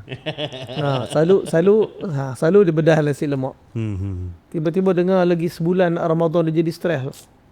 Ini golongan yang mana kita risau dah, kita minta pada Allah kita bukanlah golongan ni lah. Golongan yang kedua, bila orang kata Ramadan lagi 32 hari lah, dia kata, oh ya kah? Oh okey. Ini golongan kedua ni, golongan yang peduli apa Ramadan dengan tak Ramadan sama yang ikut dia. Ini golongan kedua. Dan kita pun mohon pada Allah jangan jadi golongan kedua juga. Walaupun saya minta maaf dah, hati memberontak juga kat dalam. Sebab kaki makan, orang kaki makan dia tak boleh tak makan. Jadi dia macam dia macam berperang kat dalam. Tapi mulut dia kata alhamdulillah gembiranya datang Ramadan. Paling kurang pujuk hati dengan perkataan mulut kita, dengan amalan ibadat kita. Moga-moga Allah jadi kita golongan yang ketiga, golongan yang macam Nabi. Persiapan dibuat sebelum Ramadan untuk Ramadan. Bukan kerana menjadi hamba Ramadan, tetapi gembira dengan segala janji Allah pada Ramadan. Sebab Allah janji Ramadan ni untuk ampunkan dosa. Allah janji Ramadan ni sebagai satu bulan yang akan membentuk nafsu yang selalu ingkar kepada Allah. Dan Ramadan ialah bulan yang Allah Subhanahu wa taala hadiahkan pada dalamnya malam yang lebih baik daripada 1000 bulan. Sebab tu saya pesan kat diri saya sendirilah, kita dah masuk dekat-dekat dengan Ramadan ni, maka kita mulalah untuk tilawatul Quran kita. dah pecut dah ni. Ada orang kata relax, malam pertama baru buka Quran, malam pertama Ramadan. Confident kita panggil. Sebab apa? Macam betul je dia nak masuk Ramadan. Macam sempat, Takut macam sempat. Macam dia tahu je ending dia bila. Allah Ta'ala rahsiakan benda tu. Ada sebahagian manusia yang mungkin Allah Ta'ala dah takdir dia sebelum Ramadan ni mati dia. Mungkin. Kita tak tahu kita ni. Saya yang kononnya confirm insya-Allah tiket flight dah beli ni untuk Ramadan ni. Tiket flight dah beli untuk Ramadan ni. Kira nak sambut Ramadan dengan Nabi sallallahu alaihi wasallam. Takut-takut mati sebelum tu. Paling kurang persiapan tu Allah terima. Sebab tu tuan-tuan Muhammad rahmati Allah Taala, kita mohon kepada Allah sebelum masuk Ramadan ni, beberapa hari nak masuk Ramadan ni, Allah jadikan kita orang yang excited dalam Ramadan. Jangan berhenti doa yang Nabi baca tadi. Bangunlah tahajud malam. Warattilil Qur'ana tartila. Bacalah Quran dengan tartil, bangun tahajud malam dengan Quran. So no, kalau orang rasa kemanisan tu, dia kemanisan diri solat malam, baca Quran lama-lama, bila malaikat sentuh kita, kita rasa benda tu. Benda tak nampak. Nabi nak Isra wal Mi'raj, Nabi cerita, kita tengok langit kosong. Nabi kata, dak, langit tu sesak dengan para malaikat. Langit ni penuh sesak dengan para malaikat. Tapi Allah hijab kita. Jadi kita dah start dah ni. Siapa yang belum bangun tahajud lagi, bolehlah start dah qiyamul lail, bangun malam. Jangan tunggu majlis kat masjid. Masjid buat program qiyamul lail, itu pun ikut belakang. Sambil berdiri pun syahid. Sambil berdiri syahid. Ada orang tanya, Ustaz, apa hukum tidur masa semayang? Boleh tanya pula, dah tidur dah tanya lagi. Jadi tuan-tuan, kita ikhtiarlah. Yang pertama bangun tahajud, yang kedua jaga Quran. Nabi SAW, bila bulan Ramadan, maka Jibril akan datang pada Nabi, dan apa amalan yang seterusnya. Kata para sahabat, kami melihat ketika bulan Ramadan Nabi banyak bersedekah, seperti mana angin yang bertiup. Nabi bersedekah pada bulan Ramadan, dalam hadis sahih, seperti mana angin bertiup. Maksudnya Nabi akan keluarkan harta Nabi akan infak harta Nabi pada bulan Ramadan. Jadi bila bulan Ramadan ni, tuan-tuan carilah mana-mana tempat untuk bagi iftar tu. Dan kita kadang-kadang sibuk sangat. Iftar kita sendiri, kita beli tu dia berlambat-lambat sampai bazir. Dan tapi bila nak bagi makan, nak buat iftar kat masjid, madrasah, kira-kira pula dah duit nak bagi. Ni untuk berapa orang ni? Untuk berapa orang. Itulah kita ada bajet untuk 1 orang lagi. Kalau saya bagi untuk 10 orang boleh? La hawla wala quwwata illa billah. Wah, kita tadi beli seorang tadi macam 10 orang punya makan. Dan masa Ramadan kan dia ni cabaran Ramadan. Apa maksud Ramadan? Ramadan ni untuk kita rasa lapar. Memang tujuan Ramadan, Allah bagi Ramadan, hadiah Ramadan untuk kita lapar. Sibuk pula lah masa tu ada syarikat jual ini pil makan masa sahur sepanjang hari kenyang. La ilaha illallah, sibuk nak kenyang pula dia. Apa benda? Dah sibuk nak kenyang pula bos. Tak terfikir saya benda tu.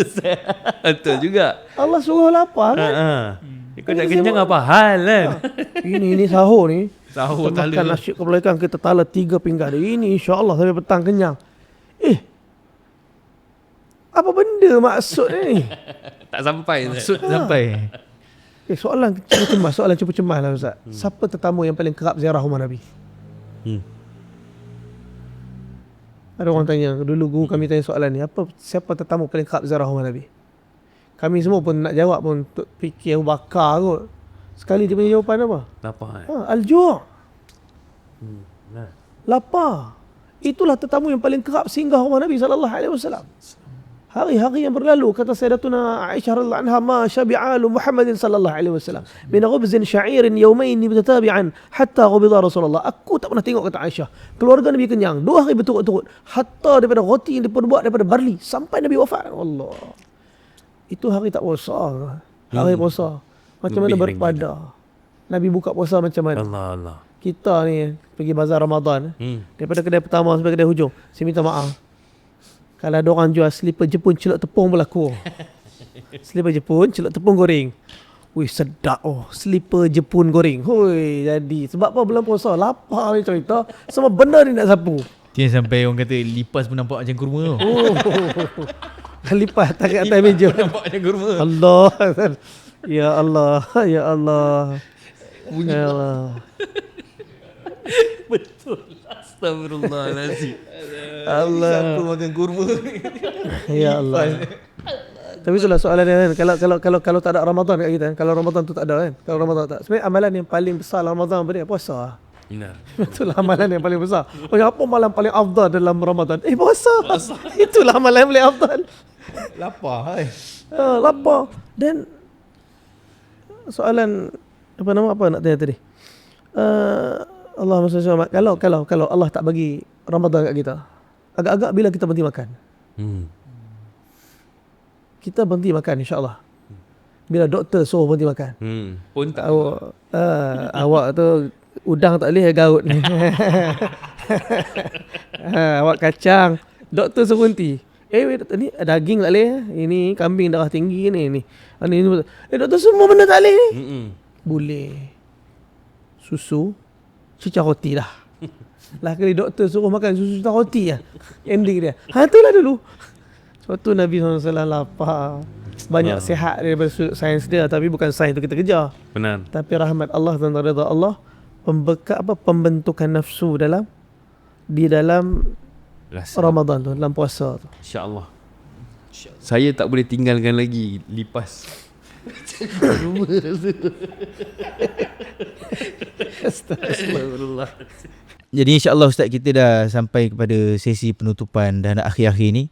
Jadi kita nak bertanya lah, sebab Ustaz pengalaman bawa tetamu-tetamu Allah ni kan.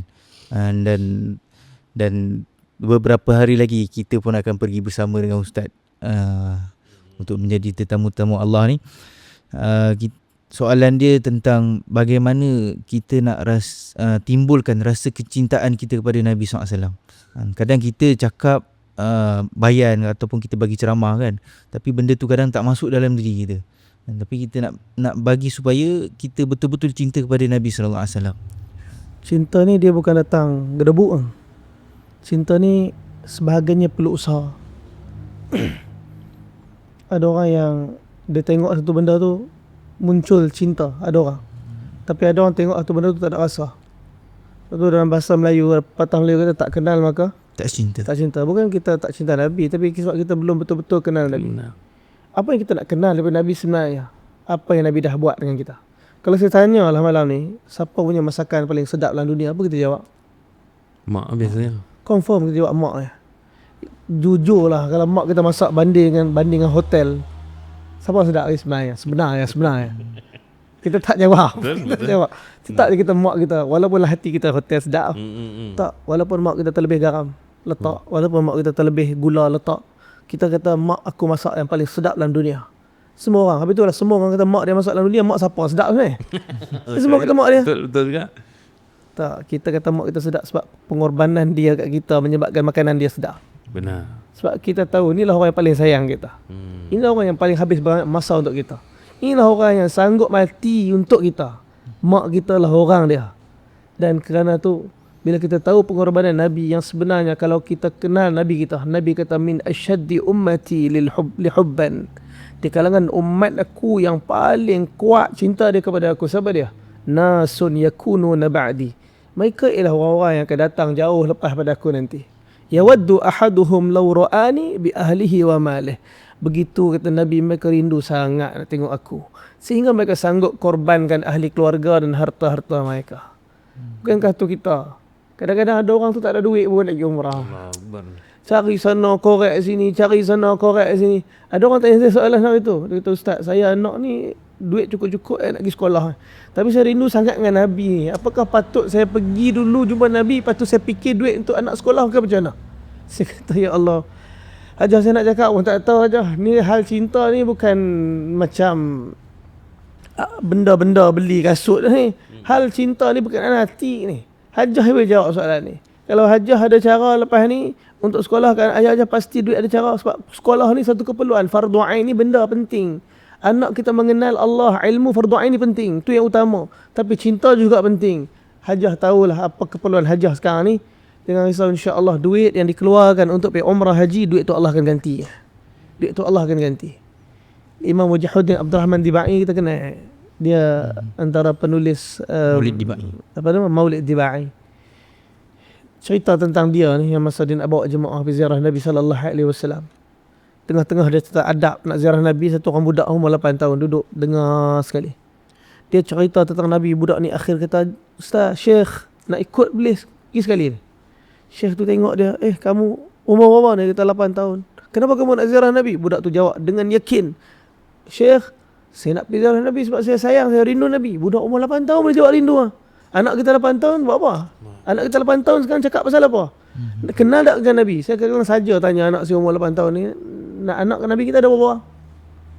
Jangan kata tak tahu. Anak Nabi kita lebih penting daripada apa-apa dalam dunia ni.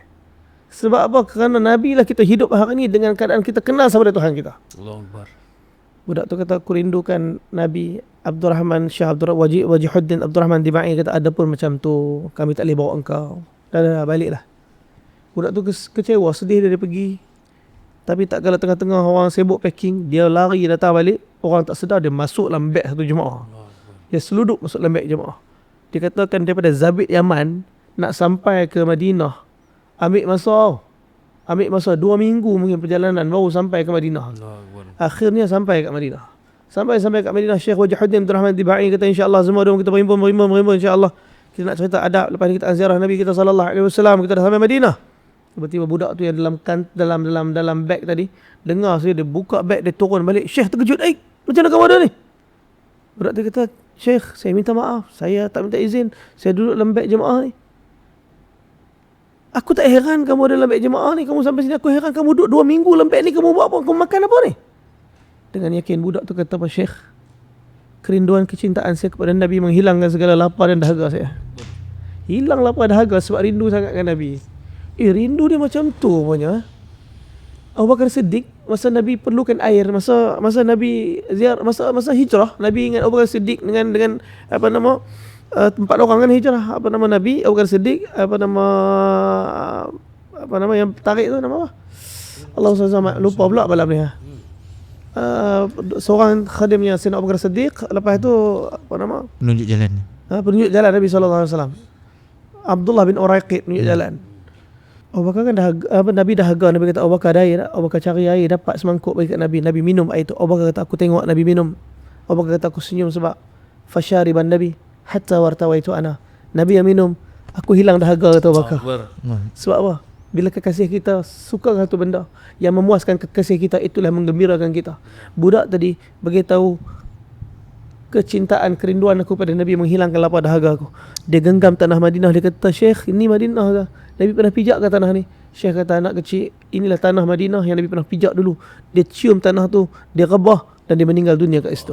2 minggu tak makan. Allah Ta'ala mudahkan dia, Allah Ta'ala muliakan dia, Allah Ta'ala pilih dia. Allah dikebumikan di Jannatul Baqi' berhampiran dengan Nabi kita sallallahu alaihi wasallam. Anta ma'a man ahbabta, kata Nabi, kamu pasti bersama dengan orang yang kamu cinta. Jadi macam itulah, saya pun risau juga bawa naik turun ni. Saya pun risau, tapi itulah dia. Nak berdepan dengan Nabi, kena ada perasaan risau, kena ada perasaan malu, kena ada perasaan bersalah. Kerana kita hidup di sebuah zaman yang hakikatnya Nabi dah tinggalkan agama ni untuk kita sampaikan. Tapi hari ni banyak cacat celah yang kita buatlah agama ni. Mudah-mudahan kita tak jadi fitnah dan Allah jadikan kita asbab hidayah. Mungkin sesenar orang yang dengar, yang baca ni, dia akan ada terbit rasa nak berubah, nak hijrah tu. Tapi kadang-kadang dia ada satu perasaan yang malu. Dosa aku ni banyak sangat. Kalau aku berubah, belum tentu Allah terima, kan? Jadi mungkin untuk orang-orang macam ni, sebab kita banyak baca dalam kita punya komen, yang DM kita, yang message kita, personal message kita, orang-orang yang tanya hal-hal ni. Mungkin Ustaz boleh bagi nasihat sikit untuk orang-orang yang nak berubah. Betul-betul ada keinginan nak berubah, tapi kadang-kadang hati rasa macam dia ni terlalu kotor untuk hampir dengan Allah SWT. Yang pertama, hati macam tu kena ada lah, bukan kat orang tu je, kita semua. Hak yang cakap ni sama. Benar. Hak yang rasa bersih ni takut-takut yang paling kotor. Allah. Hati yang macam tu kena ada kat semua orang. Saya sendiri bercakap. Tapi satu perkara yang Allah janji melalui lisan Nabi SAW daripada hadis qudsi, Allah firman apa? Ya bani Adam, law balaghat dhunubuka anana as-sama thumma astaghfartani ghafartu lak wala ubali. Wahai hamba aku, walaupun dosa kau sampai mencecah ke langit, kata Allah, kau datang minta ampun daripada aku, pasti aku ampunkan dosa kau, kata Allah, sikit pun aku tak peduli. Hadis qudsi yang lain Allah kata aznaba abdun dzamba thumma qala rabbi ighfirli. Ada hamba dia buat dosa. Lepas tu dia kata ya Allah, tolonglah ampunkan aku. Dalam keadaan nangis-nangis ni. Sebab dia tahu dia banyak dosa sungguh. Tak lama lepas tu Allah kata alima abdi anna lahu rabbi yaghfir dhunub. Tu hamba aku tu tahu yang dia ada Tuhan yang pasti ampunkan dosa dia. Sebab tu dia minta ampun. Dan Allah ampunkan dia. Tapi lepas tak apa lama lepas tu buat balik dosa tadi. Lepas dia buat dia teringat, dia kata ya Allah aku salah ni, tolonglah ampunkan aku lagi. Allah kata tengok tu, dia tahu dia ada Tuhan yang boleh ampunkan. Sebab tu dia minta lagi, kata Allah. Allah kata aku ampunkan lagi dosa dia. Kata Nabi, lepas tu dia buat lagi dosa tadi. Dan dalam hadis kursi ni kata lepas buat dosa minta ampun, buat dosa minta ampun, Allah tahu semua. Dan setiap kali dia minta ampun, Allah ada untuk ampunkan. Dan akhir Allah kata ya abdi if'al ma syi'ta ghafartu lak. Wahai hamba aku, kau teruslah buat dosa ni. Kau datang minta ampun pada aku pasti ampunkan dosa tu. Allah Ta'ala firman dalam ayat Al-Quran kan. Syekh Maulana Tariq Jamil baca, ya ayyuhal insan ma gharraka bi rabbikal karim. Wahai manusia, bukankah aku ni Tuhan kamu? Kenapa kamu berpaling daripada aku? Mana kamu nak lari dan tinggalkan aku? Alladhi khalaqaka fasawaka fa'adalak. Ada tak apa-apa cacat yang aku cipta yang ada pada kamu saat dan ketika ni? Allah Ta'ala tunggu kita. Allah Ta'ala nak kita balik pada dia. Cuma kadang-kadang memang kita rasa, kita memang patut rasa kita berdosa. Tapi dalam masa yang sama, dalam takut kita ada pengharapan Allah ampunkan dosa kita. Sebab tu ada satu jemaah yang pergi tashkil kat satu kawasan tu. Dia sampai kat kawasan tu, jemaah tu, ada satu orang pengurusi masjid kata, kamu nak ziarah tempat ni, nak ajak orang semua datang dakwah, gash, boleh. Tapi depan rumah ni jangan ajak. Ini tokan dadah ni. Ini orang jahat ni. Dia ni tak guna ajak. Amir jemaah kata, kami datang ni nak belajar-belajar untuk hubung silaturahim. Semua rumah kami nak pergi, termasuk rumah ni. Petang tu agak pergi ketuk rumah tu, bagi salam, Assalamualaikum. Dia datang, Waalaikumsalam. Amir jemaah tadi cerita tentang akhirat, cerita tentang perjuangan. Nangis dia. Masa mutakalim cakap, nangis dia. Di tashkil, kami nak ajak kamu tau, masjid maghrib nanti ada majlis, duduk dengan kami, boleh? Dia datang. Satu masjid terkejut, ni Tuan Dadah datang masjid ni. Tuan Dadah datang masjid, duduk bayan. Ending bayan tu, menangis-nangis dia. Dia tashkil keluar 3 hari. Dia kata saya sedia keluar 3 hari. Bila dia sedia keluar 3 hari, hari yang sepatutnya jemaah tu berhimpun, semua nama yang bagi azam semua ada, nama dia tak ada. Bila nama dia tak ada, orang pengurusi kata tak payah tunggulah dia ni kita dah kenal lah, ini munafik ni. Dia bagi nama bukan nak pergi pun, dia saja je. Sekejap insaf, sekejap tak. Amir jemaah kata tak, kita pergi rumah dia, mungkin ada masalah. Kita pergi usuli dia. Usuli dia penting lah kerja dakwah. Maka dia ketuk pintu, bagi salam, yang keluar satu nenek. Nenek tu kata, kamu cari siapa ni? Kami cari anak makcik, fulan-fulan anak makcik ke? Ha, ya anak saya. Kenapa dengan dia? Dia bagi nama nak keluar dengan kami 3 hari ni. Anak saya nak keluar 3 hari buat apa? Iktikaf masjid makcik. Anak saya iktikaf masjid. Macam ni lah, saya kenal lah anak saya macam mana. Dia kecil saya jaga dia. Sekarang macam ni, balik lah. Amir jemaah kata makcik, seumur hidup dia dah dengan makcik. Tolonglah 3 hari je kami minta dia dengan kami. Akhirnya makcik kata, kalau kau nak tahu apa jadi kat dia, masuk dalam tengok sendiri. Tunggu-tunggu, makcik tu pergi kejut. Duduk kat atas, turun mabuk, minum arak. Kan dia tadi baru dengar bayan nak taubat lah. Balik duduk dalam suasana, minum arak balik. Turun-turun, pengurusi masjid kata, tengok ni ustaz, macam ni nak ajak keluar 3 hari ni, mabuk pula dah. Tak apa, kita duduk kejap lagi dia dah okey, kita tanya dia. Dia beri azam, kita kena tanya lah. Tak lama lah, ada pelacuk dah turun lah. Oh lah, ada perempuan. Pelacur dia kata, habis lah bos kita nak taubat dah ni, nampak yang habis tak nak kerja dah kita, perli-perli. Bila kena perli, lagi datang tinggi ego dia. Dia kata macam ni lah, kalau korang semua nak ajak aku keluar 3 hari boleh, tapi aku nak letak syarat. Apa dia? Aku nak buat 3 botol arak, boleh? Ustaz tu kata, Syekh, wahai tuan, ni macam ni lah, arak ni haram, sampai bila-bila pun haram. Cuma kalau kau nak bawa juga arak, boleh. Tuan letak, saya syarat dia letak arak dalam tandas, boleh 3 hari tu. Tak ada masalah, yang penting aku nak bawa arak. Bawa arak keluar 3 hari. Ni 3 hari bawa arak, letak dalam tandas. Rupanya bila 3 hari ni kesibukan dalam amal. Pagi bayan subuh, mesyuarat, ta'lim, muzakarah 6 sifat, muzakarah sunnah, kepentingan dakwah, bayan ziarah, bayan maghrib, haitu sahabah, bangun malam, orang lain bangun tahajud, dia berlumba-lumba nak tahajud. Akhirnya kesibukan tu menyebabkan 3 hari berlalu, lupa arak. Malam ketiga tu nak balik dah esok, ustaz tu kata, Amir jemaah tu kata, aku dengar ada orang menangis belakang tiang. Aku menyuruh belakang aku nak dengar, ni doa apa ni? Orang yang dadah tadi, orang yang tokan tadi. Rupanya dia doa apa? Dia kata, ya Allah, panjanglah doa dia cerita, yang Amir ni. Tapi antara intipati doa dia kata, ya Allah, dalam dunia ni aku rasa tak ada orang yang paling teruk dan jahat lebih daripada aku. Apa benda yang kau perintah aku untuk aku buat, habis aku tinggal. Apa benda yang kau larang aku buat, semua aku buat. Wahai Allah, wahai Allah, kalau kau nak campak aku masuk neraka, dah layak sangat aku masuk neraka. Cuma tadi ya Allah, aku dengar ustaz tu cerita ada 7 pemuda yang lari masuk dalam gua untuk selamatkan iman mereka. Ada seekor anjing tu dengan pemuda-pemuda tu, wahai Allah. Anjing tu kau cakap engkau masuk ke dalam syurga. Wahai Allah, kalau aku ni tak boleh jadi orang baik, kau tukar aku jadi anjing tu ya Allah. Kalau aku tak boleh jadi baik, kau tukar aku jadi anjing tu ya Allah. Kalau aku tak boleh jadi baik, kau tukar aku jadi anjing tu ya Allah. Sepanjang malam dia doa minta Allah tukar dia jadi anjing tu. Ada orang yang betul-betul nak harapkan rahmat redha Allah sampai sanggup Allah tukar dia jadi anjing. Dan tuan-tuan, esok pagi dia datang jumpa ustaz, dia kata, ustaz saya ada kakak teruk macam saya juga, boleh tak kalau ustaz jumpa kakak saya? Ustaz tu kata, Syekh kata, minta maaf kami jemaah lelaki, kalau kamu nak insya-Allah nanti akan ada jemaah perempuan datang bawa akak kamu jumpa mereka ni. Akhirnya kata ustaz tadi, kami pun pisah. Lepas tu tak tahu apa cerita, satu hari aku kat satu masjid, datang satu orang lelaki, mai tutup mata kat belakang.